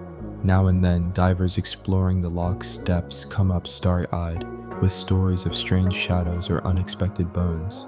Usually these bones turn out to be from a long-lost sheep or unlucky stag, but hope springs eternal for anyone pining for prehistoric monsters. The loch's cold, oxygen-rich waters make for fantastic preservation. Historians, fishermen, and mild-mannered monster enthusiasts occasionally band together for cleanup dives and research missions. They retrieve fantastic collections of Victorian bottles, rusted anchors, and enough sunglasses to equip the entire cast of Scotland's least glamorous action movie. At the end of the day, or more honestly, in the middle of the thickest fog at midnight, Loch Ness is a stage designed by nature for hiding monsters, secrets, or your own drowsy thoughts. Its mysteries pile up faster than ancient silt, making it the perfect place to chase legends, count sheep, or slowly slip towards sleep. If you've ever stood in a medieval castle, surrounded by too many souvenir scarves and clutching a lukewarm cup of tea, you know that Scotland loves a craze even more than it loves its weather. The 1930s for Loch Ness were an absolute eruption of monster mania. Almost overnight, a sleepy highland waterway became the epicenter of the world's wildest what if. Nessie fever swept through like a particularly stubborn case of the haggis hiccups, and absolutely nobody was immune. The monster mania began in April 1933. An unassuming couple, the Mackays, were winding along the newly built road that hugged the northern shore.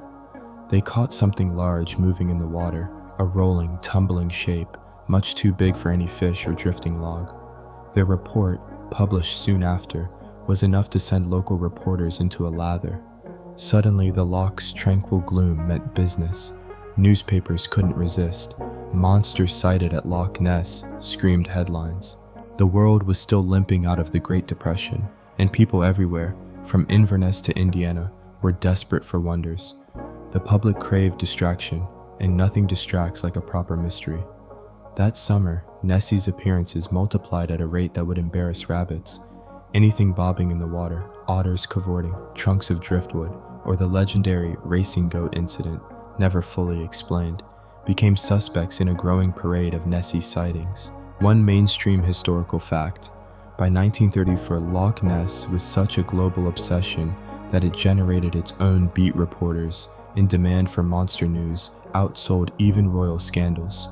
Hard to imagine now, but there was a time when Nessie routinely edged out the Queen for front page space. One delightfully quirky tidbit: for a brief shining moment, entrepreneurs offered boat tours in actual bathtub-shaped vessels, helmed by guides who would solemnly promise, "If Nessie doesn't show, we'll refund your next lifetime." Tourists poured in from London, Paris, and even America, hoping to glimpse the loch's shy new celebrity.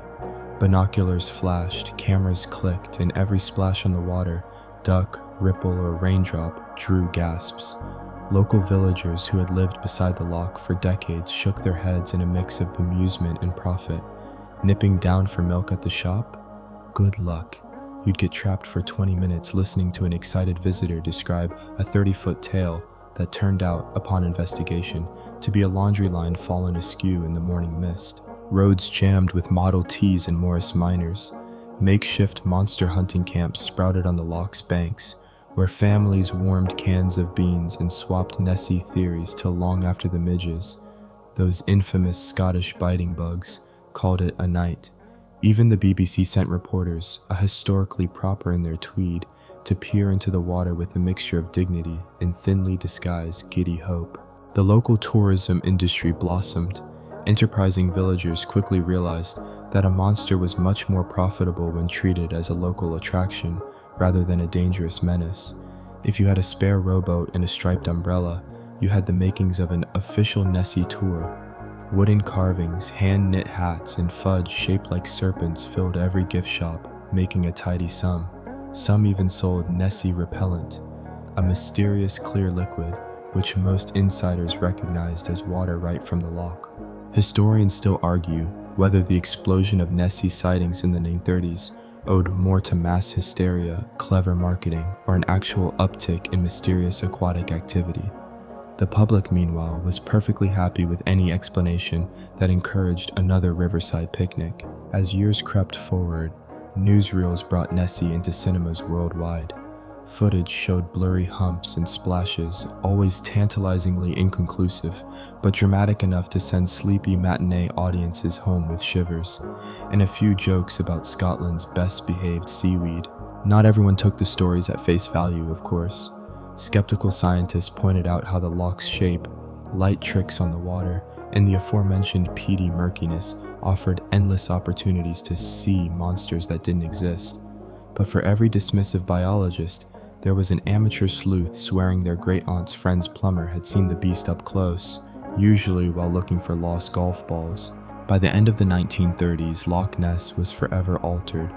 Long after the latest sighting receded into folklore, the sturdy stone bridge at Invermariston held up more hopeful spotters. The guest houses filled their ledgers, and children everywhere doodled chubby sea monsters in school margins. The world needed a little bit of strangeness, and Loch Ness delivered by the bucket load. And so, in the twilight hush, Loch Ness kept her secrets, her banks dotted with monster-hunting picnic blankets, the water slick with possibility, and the air forever ready for the next wild claim. The loch's greatest trick may not have been hiding a monster, but in luring so many dreamers close, just on the edge of sleep or the edge of believing. Among all the blurry Polaroids and secondhand tales, one photograph reigned unchallenged as the ultimate evidence of Nessie's existence, the infamous surgeon's photo. For decades, it clung to public consciousness like damp mist to a tartan kilt, appearing everywhere from newspapers to cereal boxes. It seemed hard photographic proof that something, anything, might be lolling about in those black waters. But, spoiler alert, history loves exposing its own shadows, and this picture's saga fits perfectly into boring history for sleep. The year was 1934. Enter Robert Kenneth Wilson, a respected London surgeon who joined a monster hunting party near Invermariston. As the story goes, Wilson snapped a photograph that depicted something rising serenely from the calm morning water, an impossibly long neck, elegant as a palm tree, ending in a small serpentine head. No jowls, no overt fangs, simply a graceful arc arching above the gentle ripple. The photo was quickly dubbed the surgeon's photo. Painted onto the public mind like a bedtime mural, it was postcard perfection, mysterious enough to spark goosebumps, yet just fuzzy enough for every skeptic to squint sideways and mumble about optical illusions. Magazine editors and scientists alike pounced on it. Within days, Nessie went from local legend to global superstar. Even those who'd never left their living room armchair could rattle off the length of her neck or the precise shade of waterlogged gray her skin supposedly sported.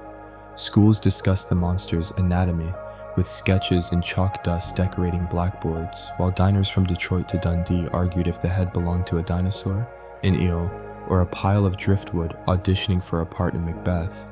One mainstream historical fact: the surgeon's photo endured as supposed evidence for over 60 years, spawning books, documentaries, endless retellings, and an unbroken chain of hopeful Nessie tourists.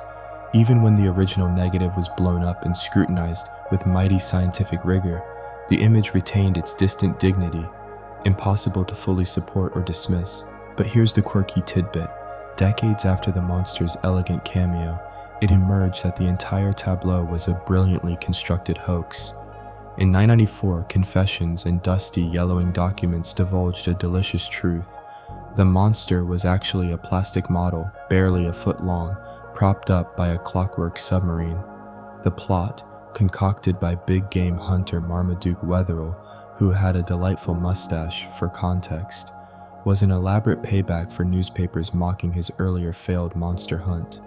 Wetherell's stepson later revealed how, after some good-natured construction in a garden shed, Nessie was set afloat while a half-amused, half-bemused Wilson clicked the shutter. Of course, facts rarely sink legends. Even when exposed, the hoax only deepened the story's allure. Now, finding Nessie was as much about dodging tricksters as it was about actual discovery.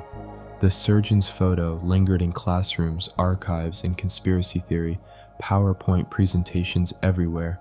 One could argue the photograph became its own monster, a myth within a myth, a lesson in just how badly humans want to believe. Historians still argue whether the photograph truly harmed serious monster research, or if it simply guaranteed another few decades of free advertising for Inverness gift shops. Critics grumbled that it overshadowed legitimate scientific studies, while believers shrugged off the embarrassment and pressed their faces to the nearest binoculars, certain the real monster was just being shy.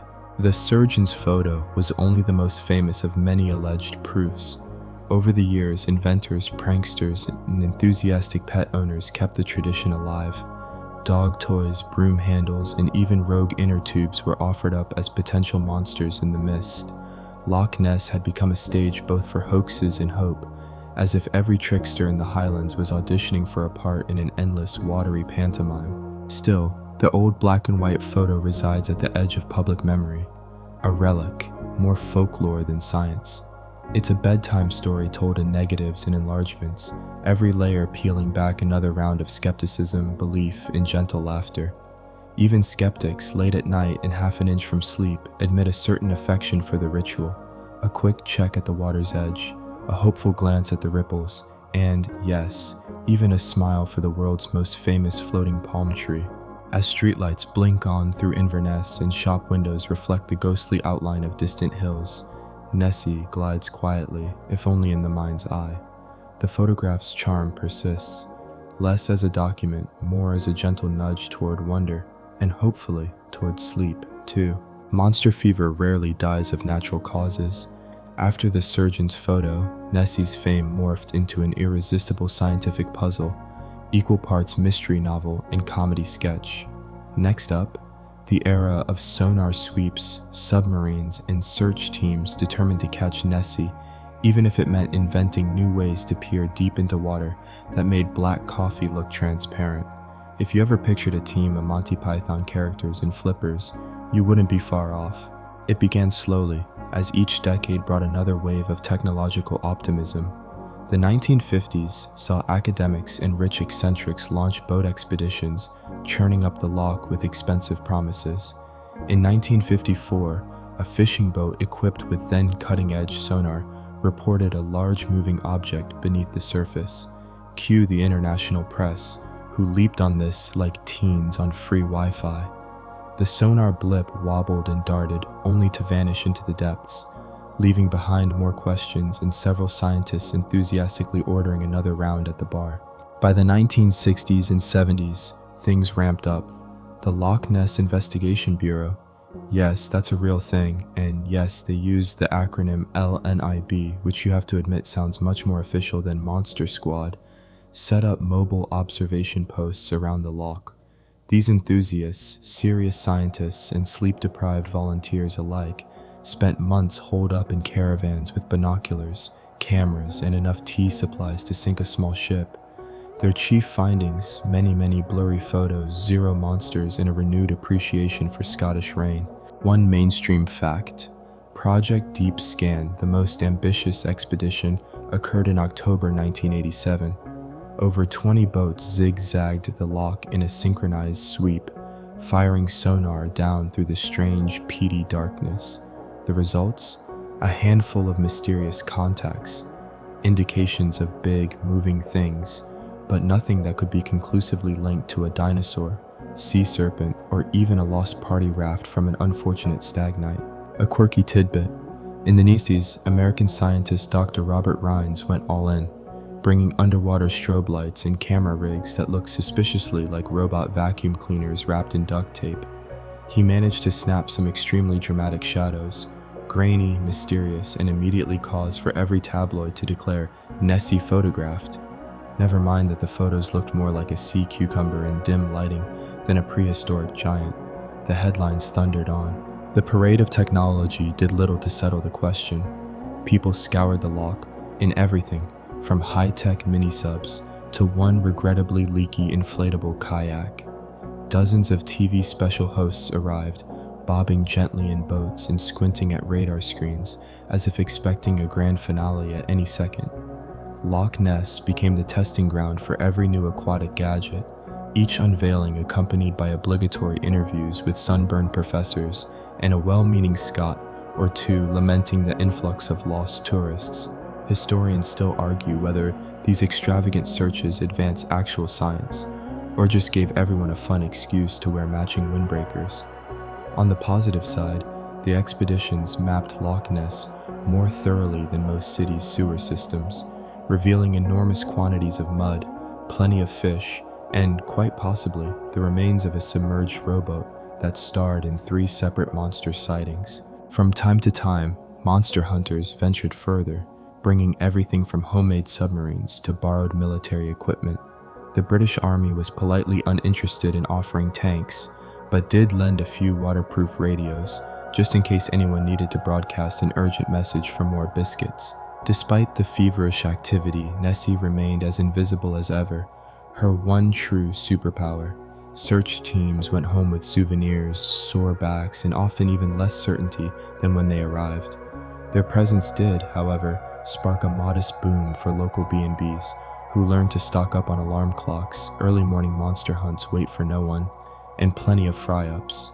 By the twilight of the 20th century, Nessie hunting had settled into a kind of sleepy ritual. New generations of loch watchers embraced old methods alongside GoPros and drones. None of it made Nessie's existence any more probable, but it certainly boosted the collective ability to spot driftwood, startled seals, and a now famous inflatable alligator, used in one memorable prank gone slightly too far. Still, every sonar ping, every underwater glimpse, and each mysterious shadow offered fresh fuel for speculation. If nothing else, Nessie made for an unbeatable excuse for a lakeside holiday or a new set of binoculars. And as dusk fell over the glen, the hunt for answers only made the darkness feel more complete, soothing, and perfect for sleep. Unless, of course, something did bump the boat from below. Where curiosity gathers, creativity inevitably follows. Loch Ness, now swarming with local skeptics, earnest scientists, and excitable tourists, also became a magnet for self-styled monster catchers with a penchant for the peculiar. If you think the history of the Loch Ness Monster was ever confined to tweed-jacketed biologists and old fishermen, think again. This story is stitched together by eccentrics, pranksters, and a conga line of outlandish theories that could lull anyone gently to sleep, if only from sheer, bemused exhaustion. No decade displayed more photographic ambition or theatrical invention than the late 20th. With the rise of affordable cameras, Nessie was sighted so often, one might have thought the monster had picked up a side gig in modeling. Grainy Polaroids, often snapped in the dead of morning, or after a celebratory pint or two, featured everything from mysterious humps to shapes that looked disappointingly like 3 ducks in a row. Still, every new monster photo cracked open the debate once more. Was Nessie just camera shy, or had she mastered the ancient art of photobombing? A mainstream historical fact: in 1975, a much-hyped underwater photo that would become known as the flipper photo made headlines when a team led by Dr. Robert Rines claimed to have captured Nessie's limb in grainy underwater relief. After years of study and enhancement, it was revealed the flipper was likely a stick, a swirl of mud, or, depending on your optimism, the world's chubbiest eel. Yet these attempts at scientific validation did not dampen enthusiasm for more colorful accounts. Enter the parade of fakers and fringe theorists. There was the infamous Nessie on land photo, snapped by a local whose modest claim to fame was seeing the monster amble across a field. Close inspection by skeptics revealed two simple facts. 1. The so-called monster suspiciously resembled a pile of carpets often left out by the nearby hotel staff. And 2. Nessie had unconvincing knees. Meanwhile, cryptozoologists, those delightful souls devoted to the study of undiscovered animals, arrived with notepads bulging with Loch Ness anecdotes. They tossed around everything from ancient plesiosaurs and mutant eels to the rather outlandish lost circus elephant hypothesis. For the record, the last time anyone claimed loose elephants in the Highlands was during a traveling circus debacle in 1912, and the culprit was later revealed to be a large cow with ambition. A quirky tidbit: one expert sincerely suggested that Nessie was the long-lost descendant of a zoo crocodile flushed down a Victorian loo, surviving on an exclusive peat and frog diet for generations. Historians still argue whether that theory reflects creative animal husbandry or just a very persistent attempt to avoid bedtime. Not to be outdone, the 1980s and 90s spawned a gold rush of monster mania memorabilia. Official Nessie footprints, pressed from plaster, lined the shelves of roadside shops, sometimes whisked away from the same store before sunrise, only to reappear in a different size or with a slightly improved claw count. For every genuine enthusiast with a waterproof notebook, there was a quick-thinking prankster who spotted an economic opportunity in selling skepticism-resistant pseudoscience. Television joined this parade, staging live feeds with cameras pointed at the Loch's blank water for hours, a genre now known by insomniacs everywhere as peak boring history for sleep. Every so often, a wayward sheep or seabird would drift into view, sparking a flood of viewer phone calls. "It moved! Did you see that? That's her." The program would end gently, usually with a cup of tea and a voiceover assuring everyone the chase would continue. Eyewitness reports, too, took on a dazzling variety. One man steadfastly testified to seeing Nessie rise for an evening stroll through a car park, only to retreat when startled by a passing ice cream van. Others described monsters with two humps and a very polite tail, monsters that swam backwards, or monsters that only appeared on Sundays. A local school teacher once admitted she'd invented a sighting as part of a homework assignment, and saw it picked up unfiltered by a tabloid the following week. Perhaps the true monster was creative nonfiction, and through all this, Nessie herself, if she existed, proved the consummate escape artist, never turning up on cue, never leaving more than a ripple or a rumor. The Loch absorbed every theory, every hoax, every set of monster-shaped footprints, and continued its slow, quiet rhythm, unchanged and unbothered. At day's end, the only thing unambiguously real was the joy of joining the game, squinting at the water, camera poised, whispering conspiracies into the dusk, or hawking plush monsters to wide-eyed children. Most importantly, every sighting, real or fake or just gently preposterous, added another wrinkle to the legend, something to return to, year after year, whenever the world felt a little less magical, and we needed just one more reason not to turn out the lights. Every legend needs its red herrings, or in Loch Ness's case, the living creatures who play supporting roles. Nessie's claim to fame is being mysterious, but most of what ripples, splashes, and sometimes gnaws on a fisherman's boots is entirely ordinary, at least by Scottish standards. The Loch's actual residents offer no end of opportunity for sleepy speculation and plenty of accidental monster sightings. Yes, sometimes a slip of the eye after a sleepless night can turn a plain old trout into a prehistoric beast. Start with the fish. Loch Ness holds more than its fair share, though given the richness of the water, most are the sort you'd pass by on the fishmonger's stall without so much as a second look. There are brown trout, perch, European eels, more on those in a minute, and the lovely but rather reclusive Arctic char. descendants of populations marooned here after the last ice age. In all fairness, the Arctic char look a bit dreamy-eyed, even without the pressure of being mistaken for a monster. But the true crowd pleasers, at least for tourists craving wild explanations, are the visiting animals. Seals, in particular, have proven to be the loch's perennial scapegoat. Just imagine, a harbor seal, minding its own business, pops its head up for a breath of air, then glides sleekly under the surface, trailing gentle wakes and leaving a bubble trail behind. From a distance, or through the lens of a jittery camera, those round heads and twisting bodies can look suspiciously like a monster undulating through the water. If you've ever been blamed for starting a centuries-old hoax simply by going for a swim, you'd understand why the local seals keep things low-key. In fact, in the Miesse, soon after Nessie mania broke loose, a circus seal escaped into the loch and promptly vanished for several days. Monster sightings spiked right on cue. Reporters circled, binoculars flashed, and hoteliers quietly congratulated the seal for their timely contribution to the local economy. A week later, the animal was caught napping beneath a weedy dock, no worse for the adventure. Some say the original Nessie photos of the era owe more to this mischievous mammal than any hidden dinosaur. A mainstream fact, Loch Ness's ecosystem is perfectly suited to such wildlife confusion. The loch is connected to the North Sea by the River Ness in the Caledonian Canal, so it's not unusual for marine animals, like seals, dolphins, even the odd wayward whale, to slip in for a quick tour before heading back out to saltier waters. For sheer fringe appeal, meet the European eel, long, slippery, and able under certain conditions to reach impressive sizes. Every few years, someone props up an especially big eel at the local pub and claims this is definitive proof of Nessie's existence. Scientific expeditions often discover eels as long as a person's arm squiggling along the muddy bottom, enough to give anyone a case of underwater jitters. A quirky tidbit, a local fisherman once claimed to have seen a conga line of otters bobbing upstream at sunset.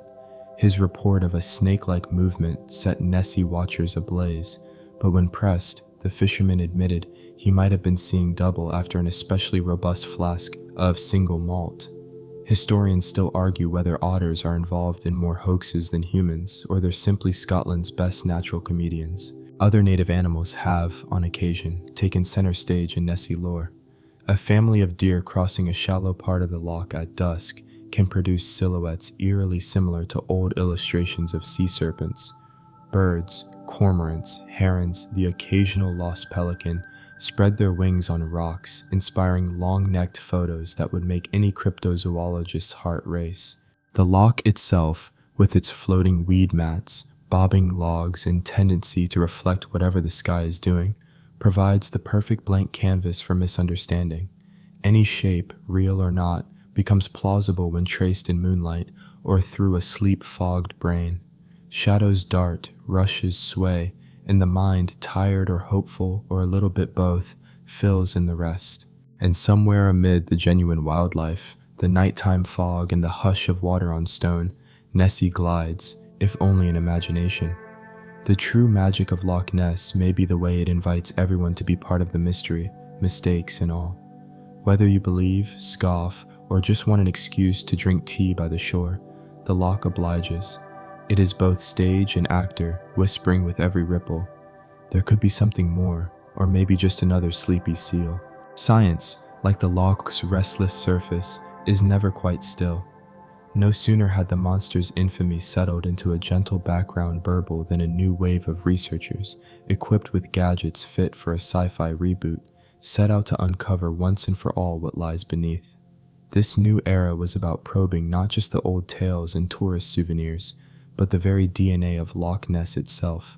Throughout the early 2000s and into the 2010s, scientific curiosity spiked, with every news cycle promising the final word on Nessie. Expeditions launched with everything from motion-detecting cameras to experimental hydrophones, each boasting that this, certainly, would be the time to confirm the impossible, or else close the case for good. The most ambitious step of all, the arrival of eDNA, or environmental DNA, analysis. For those unfamiliar, eDNA involves scooping up water samples and then identifying every creature that has recently passed through by their microscopic genetic traces. It's kind of like forensic science for creatures too bashful or imaginary to appear on cue. In 2018, a large international team, led by geneticist Neil Gemmel, collected hundreds of water samples from every nook, cranny, and suspiciously chilly inlet of Loch Ness. Swabs went into tubes, tubes went into coolers. Coolers, one imagines, went into rental cars with a tendency to stall on rainy roads. The researchers mapped every known species in the loch, hoping for the telltale code of an unknown monster, or at least something that would liven up the scientific conference circuit. A mainstream fact, the eDNA study found DNA for thousands of living things, including fish, birds, and a healthy population of eels. What the scientists didn't find, any trace of ancient dinosaurs, giant reptiles, or wandering circus elephants, no matter how many times the samples were checked. The public, of course, was more interested in what this meant for Nessie. Headlines briefly blared that the Nessie mystery is solved, usually followed by a paragraph or two about monster-sized eels. The results suggested that if Nessie exists, she is probably just a very large eel. News that delighted eel fans everywhere and drew a collective sigh from those hoping for something more photogenic. A quirky tidbit: during the DNA study, several researchers noted that their samples contained more traces of dog and sheep DNA than anything monstrous. Apparently, Nessie has to share her home with countless pets taking wild swims and more than a few clueless sheep escaping the rain. While eDNA isn't the only tool wielded in the hunt, it is perhaps the most definitive. Earlier efforts leaned heavily on sonar sweeps or the occasional blurry video feed, but hardcore believers shrugged off the lack of dino DNA. After all, perhaps Nessie was a clever mutant whose genetic code didn't quite match anything known to science, or so cryptozoologists like to suggest at press conferences, eyes twinkling. Debunkers, meanwhile, use the fresh DNA data as one more reason to back their favorite thesis. The loch can be explained by nature, wishful thinking, and a deep affection for stories blended with whiskey and rain. Webcam footage tasked with streaming live Nessie feeds to an audience of insomniacs worldwide did little to quell the debate. Viewers sometimes spotted logs, sometimes flocks of birds, and every so often a passing sailboat that, thanks to internet compression and hopeful fervor, looked just odd enough to inspire a new viral theory. Historians still argue whether the explosion of new technology reignited or, in some ways, smothered the old magic.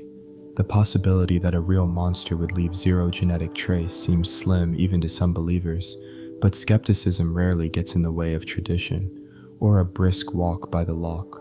Monster hunting, at least, gained a fresh crop of young scientists in fashionable waders, their headphones tangled with cables as they chased the next suspicion of something extraordinary.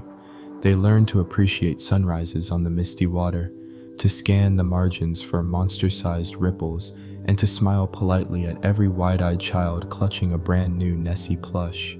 Science brought answers, yes, but also served as yet another invitation to dream, speculate, and slip gently towards sleep as the loch's surface settled once more.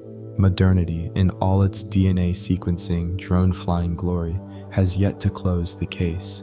Loch Ness endures, its cloudy depths as full of story as of water.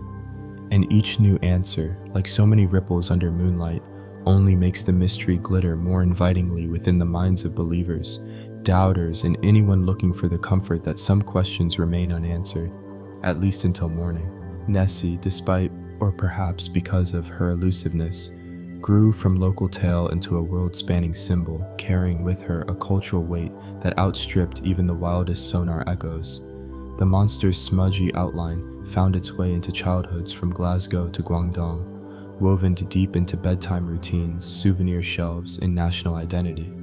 If you think a creature could be vanquished by a blurry photograph or a debunked hoax, you've never watched Scotland nurse a legend for centuries and call it home. To outsiders, Nessie is kitsch, the world's friendliest cryptid, joining Bigfoot and the Yeti in an endearing rogues gallery of things we'd love to be real. But in Scotland, Nessie is personal. She's part folklore, part mascot, part economic powerhouse, and, if you ask certain grannies in Inverness, part proud symbol of Highland mystery.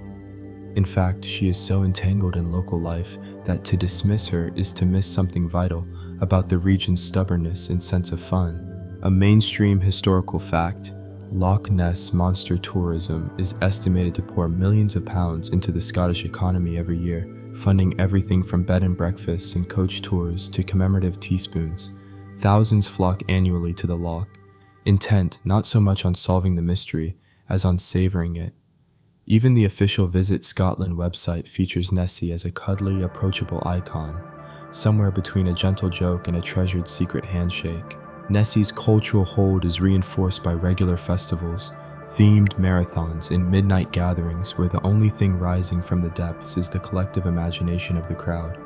Local pipe bands compose rousing tunes titled Nessie's Waltz, and every primary school child within 100 miles has, at some point, scribbled their own drawing of a monster with a bashful smile and undulating tail. Historians still argue whether Nessie's hold on the Scottish psyche is fueled more by stubborn pride in Highland traditions or by a canny sense of marketing. Either way, the result is an icon whose appeal seems only to deepen with each new discovery. Nessie plush toys become heirlooms, passed down between generations, gathering dust in attics and providing late-night comfort to children with wild imaginations and a low tolerance for sheep stories. A quirky tidbit: in the village of Drumnadrochit, you'll find a Nessie-themed hotel where guests can eat monster-shaped pancakes and sleep in serpentine beds, a decor scheme that's half tourist trap, half heartfelt love letter to the legend. Even the bus stops are painted with murals of Nessie smiling at children waiting for school, a gentle reminder that monsters can be good company on rainy mornings. Nessie's legend travels beyond Scotland's heathered hills. Around the world, she swims through art, literature, internet memes, and Saturday morning cartoons. Her image pops up in places as unlikely as Tokyo toy stores and Brooklyn tattoo parlors. She's been reimagined as everything from misunderstood sea creature to ambassador of environmental preservation campaigns, a shape-shifting metaphor for mystery, resilience, and, let's be honest, a dash of Scottish stubbornness. Teachers ask their students, "What do you think Nessie is?" Some offer sober theories: giant eels, stranded whales. Others draw monsters with wings, crowns, or top hats. The question isn't about truth, really. It's an invitation to wonder, to share a secret with people who've never even set foot on Highland soil. That sense of collective dreaming is exactly what gives Nessie her power. And then you have the academics who study Nessie not as a zoological puzzle, but as folklore, modern myth, and pop culture phenomenon. They track newspaper headlines, analyze art projects, and attend international cryptozoology conferences where Nessie merchandise outnumbers actual research papers 3-1. The monster's ambiguity, maybe, just maybe, lets every visitor become part of an ongoing, gentle national joke, or a poem, or just a good excuse to stay up late swapping stories by dark water. Whether or not the monster is real, Nessie's ever-present shadow ripples through the loch's identity and into the warp and weft of Scotland itself. She's a little bit joke, a little bit dream, and quite a bit reason to keep believing, especially when the wind howls down the glen and the rain taps at the windows, and all the best monsters come out, if only in the mind's eye. Turn over any tourist trinket in the Highlands, and there's a good chance Nessie's grin stares back at you. Whether clinging to a pencil, winking from a mug, or emerging from a snow globe wrapped in tartan, the Loch Ness Monster has spun far more than stories. She's spun an economy as resilient and winding as the loch itself.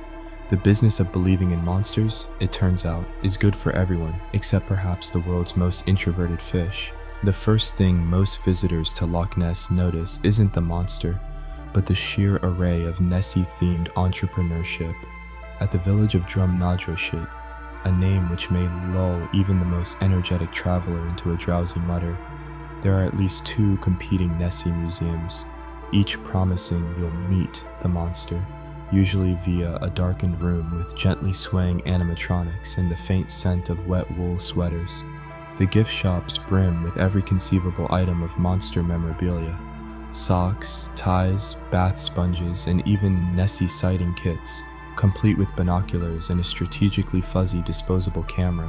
One mainstream historical fact: It's estimated that the Nessie industry brings tens of millions of pounds annually into the regional economy, helping to sustain not just tourist attractions, but family-run restaurants, boat hire businesses, and sleepy guest houses dusted with the persistent tang of old peat.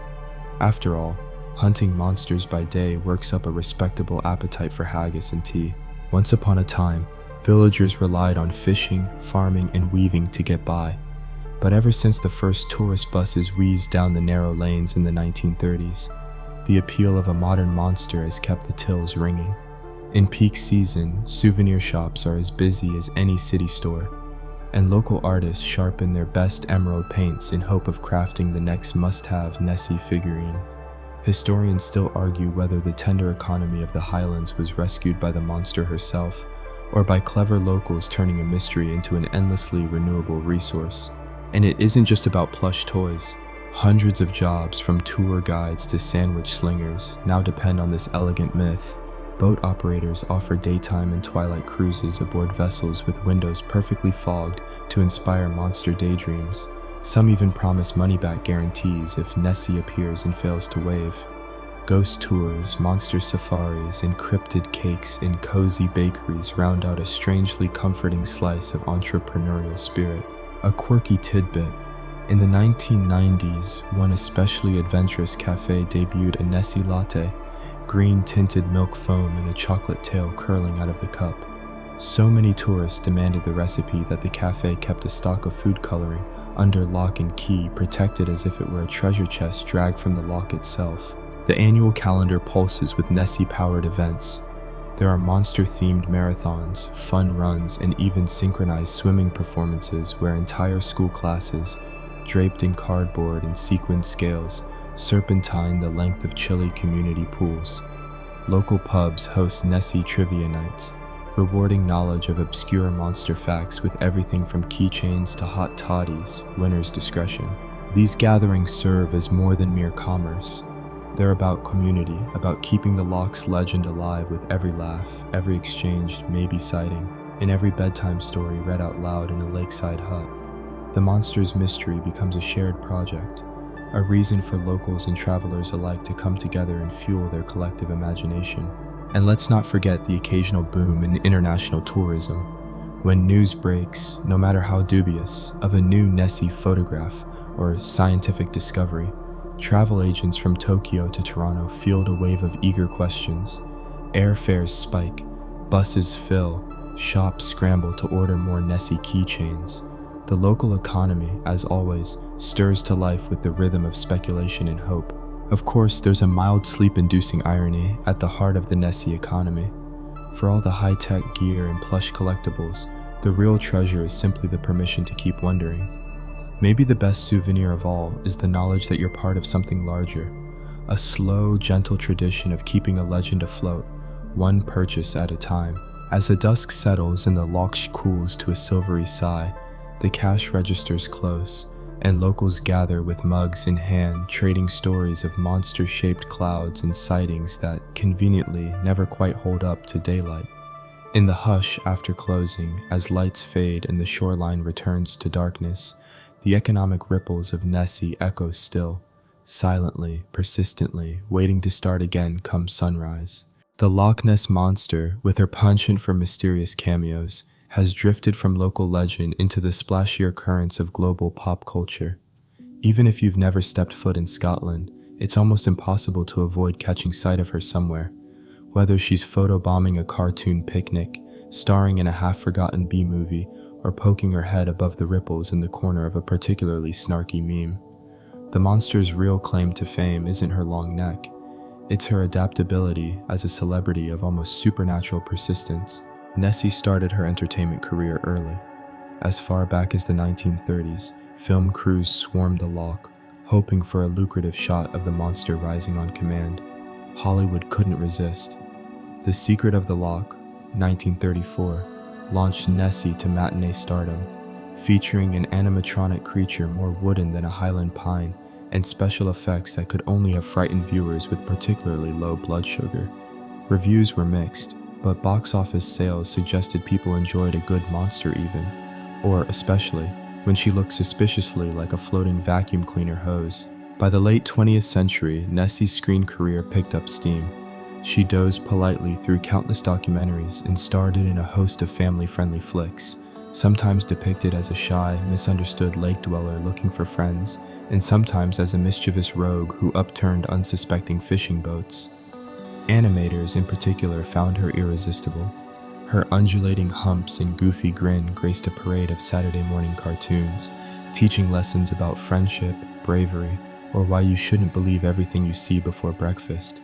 A mainstream fact, Nessie's global status as an icon is cemented by appearances in everything from The Simpsons and Scooby-Doo to comic books, mobile games, and one memorable Doctor Who episode featuring a not-so-convincing puppet. For decades, she's been a go-to reference anytime a writer, artist, or advertiser needed a universal symbol of playful mystery. Her image is endlessly remixed. Graffiti artists tag her likeness on urban walls in Glasgow and London.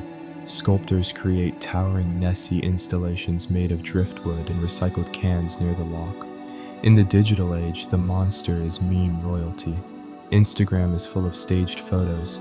Here's me pretending to spot Nessie, while Twitter offers a stream of animated GIFs showing cartoon monsters, crashing weddings, sneaking donuts, or wistfully wishing for Wi-Fi in the Highlands. A quirky tidbit. In the 2010s, an artist in Edinburgh crafted the world's largest Nessie selfie stick, inviting thousands of tourists to queue up for their chance to snap a photo beside a larger-than-life monster head, complete with a tartan bow. People waited over an hour, drizzling rain or no, proving that nothing pairs better with cryptids than a dash of social media vanity. Historians still argue whether this flood of cinema, cartoons, and internet gags cheapens the original legend, or if it keeps Nessie's story alive, adapting it, retelling it, and sharing it out to entirely new audiences. Some say every new on-screen Nessie, however rubbery or pixelated, is a small act of cultural translation, an exportable piece of Highland magic for anyone bored during their lunch break. Of course, there are plenty of Nessies for every mood. The shy illustrated version presides over children's books and educational programs, a gentle monster who's afraid of cameras but loves company. In Japanese manga, she's shown as bashful and charming. In horror movies, she sometimes has an appetite to match her size. Tech companies use her likeness for everything from weather apps to antivirus mascots. No one's sure why. Perhaps she's uniquely skilled at hiding in strange places. Even as the legend changes shape, Nessie remains instantly recognizable. Her silhouette is shorthand for playful skepticism, the kind that can turn a rainy day or a patch of fog into something worth pausing to consider. She is the only tourist attraction in the world that fits both in the palm of your hand, as a figurine or phone case, and in the realm of the possible. No matter how often she's pixelated, painted, or parodied, she stays delightfully herself, never quite caught, always there when you need her, and somehow still a little mysterious. As the credits roll on yet another Nessie cartoon adventure or pop up in yet another meme, the legend is passed on, through laughter and nostalgia, disbelief, and just enough wonder to keep the screen from ever going fully dark. The water is calm, the light is low, and the loch's surface acts as a perfect mirror for everyone who's ever wondered, did I just see something? The truth is, Nessie might hide as much in the mind as she does in the chilly expanse beneath the waves. Historians, psychologists, and the world's most patient boat tour guides have long puzzled over what draws people to sea monsters where others see only bubbles, ripples, and weathered driftwood. In many ways, the Loch Ness Monster is a living lesson in how the brain dances with the unknown. Especially when it's dark, you're tired, and your tea is stronger than your sense of perspective. People are wired to seek patterns. From constellations in the night sky to the man in the moon, humans are natural-born story makers, and stare at enough water long enough, your mind will fill in the blanks. On the shores of Loch Ness, surrounded by mist and mystery, those blanks are eager for company. A drift of fog, a rolling wave, even a couple of startled mallards can combine into a moment of wonder, fear, or at least the world's quickest jump to conclusions. A mainstream historical fact. Psychologists have given this pattern-seeking tendency a name: pareidolia. It's the same trick of the brain that lets us see faces in rocks, animals in clouds, and, not infrequently, monsters in otherwise peaceful water. Historians still argue whether most Nessie sightings are the result of this playful mind game, or if, occasionally, the loch does offer up a true anomaly worthy of legend. Of course, Loch Ness is tailored for this. The loch's surface is famously dark, often glassy, and prone to sudden illusions. Swells move under the surface. Remember those underwater sideshoes and rogue wind gusts? Sending ripples rolling in patterns that are rarely straightforward. Add in the shadows cast by clouds, the reflections of winged birds, and the odd clump of floating peat, and you have the perfect setup for a sighting even the most sleep-deprived scientists can't resist. And then there's the contagious enthusiasm at the loch's edge. When one person points and gasps, everyone's eyes follow. Tour groups build anticipation. The expectation of wonder grows. If the guide says, "Look, something's moving," even the skeptics start to squint. After a day of crowd-fueled stories, powered by hot drinks and the squelch of rain boots, the very act of watching for Nessie becomes a communal event. It's a group exercise in hope, fear, and the gentle art of exaggeration. A quirky tidbit. In the 1980s, a psychology professor ran an impromptu experiment at the loch, bringing students for what he claimed was a monster-spotting field trip. Throughout the day, he had assistants stage splashes, toss sticks, and create suspicious swirls. At the end, most students swore they'd glimpsed the monster. They even disagreed heatedly over what color it was. It turns out monsters, like dreams, are sometimes clearer with your eyes half shut. It isn't just about seeing, it's about wanting to see.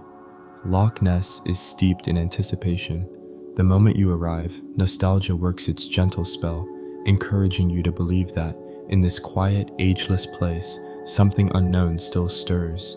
Maybe you'll be the lucky one. Maybe, just this once, you'll catch the ripple, the shadow, the moment that proves the story's right. Skeptics point out that memory is slippery. Memories of a flash in the water, a shiver of movement, grow as sharper with every retelling.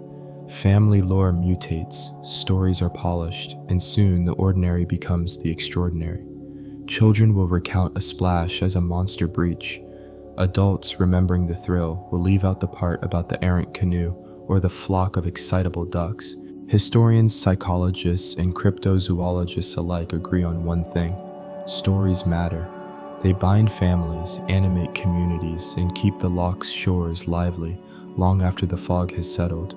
Nessie is there each time someone, whether 5 or 75, lets their eyes linger on the water, hoping for something impossible and finding, in the absence of proof, the next best thing, a really good story. And so, every summer, every holiday, people arrive with camera phones, and often the world's least plausible fishing stories, and watch the water. Maybe they see Nessie, maybe not. Either way, the magic is in the looking. Monsters might slip beneath the surface, but the longing for wonder rarely does. Just when the last bus pulls away and the snack wrappers flutter to a hush, Loch Ness returns to herself. The loch after midnight is a setting designed for dreams, for weary eyelids and drifting thoughts, stitched with all the gentle foreboding of legends sung low and slow. The hills withdraw into shadow, outlines softened by a milky fog that clings to the shoreline like a dog hoping for one last walk. If you listen closely, there's a silky silence, broken only by the mutter of water against stone and a distant baa from a sheep apparently confused by local tour guides. The water at night moves differently. It smooths over the day's excitement, the splashes and pointing fingers, folding everything under a velvet darkness. Moonlight breaks into scattered silver, catching here and there on the loch's ripples. Hoots from an owl, a local with very strong opinions, echo across the water, while the occasional slap from a fish gone rogue hints at commotion below.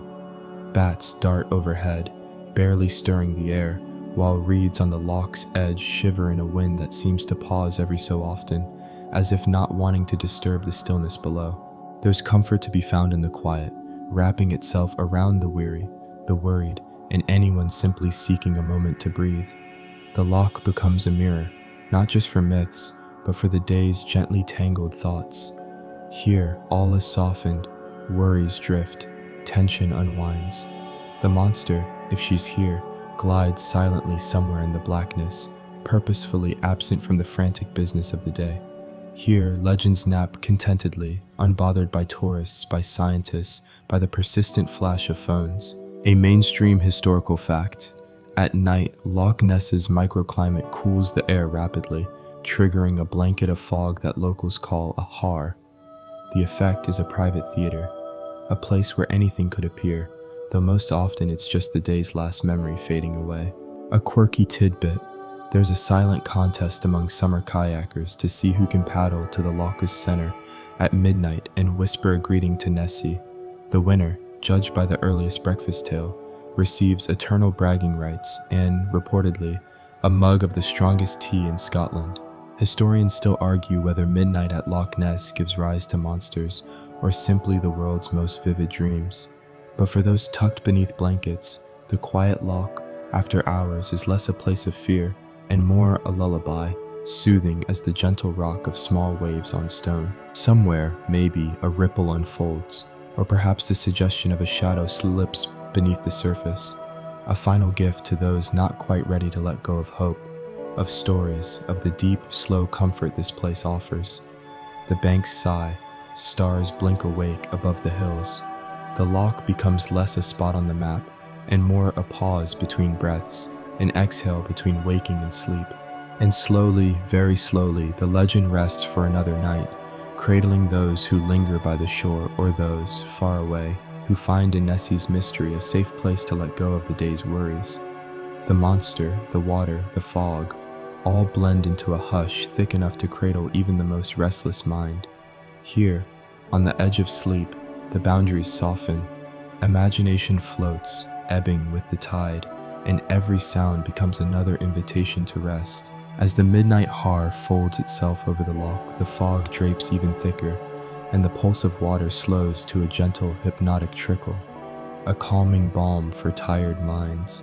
The world beyond the shore melts into a blur of comforting sounds, reeds murmuring, water folding over stones, that distant hush as the last sheep settles.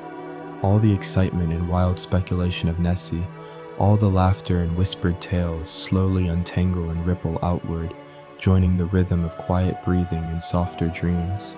Every story, every blurry photo and mistaken seal begins to blur together, like memories in the half-light before sleep. The monster herself slips beneath the water, indistinct but strangely reassuring, a promise that mystery can still live somewhere in the gentle dark. All the playful arguments, historians still argue, guides still tease, souvenirs still change hands, fade into the background, replaced by the gentle certainty that for tonight, wonder is enough. Let tonight's borrowed legend rock you gently. Imagine the softest fog on your skin, the loch's secretive hush, the slow, certain certainty that even the oldest puzzles don't need urgent solving. It's all right to let go, to sink softly beneath the surface of dreams, where monsters are friendly and every ripple is a lullaby. So rest easy, the loch is at peace, and, for now, so are you. Good night.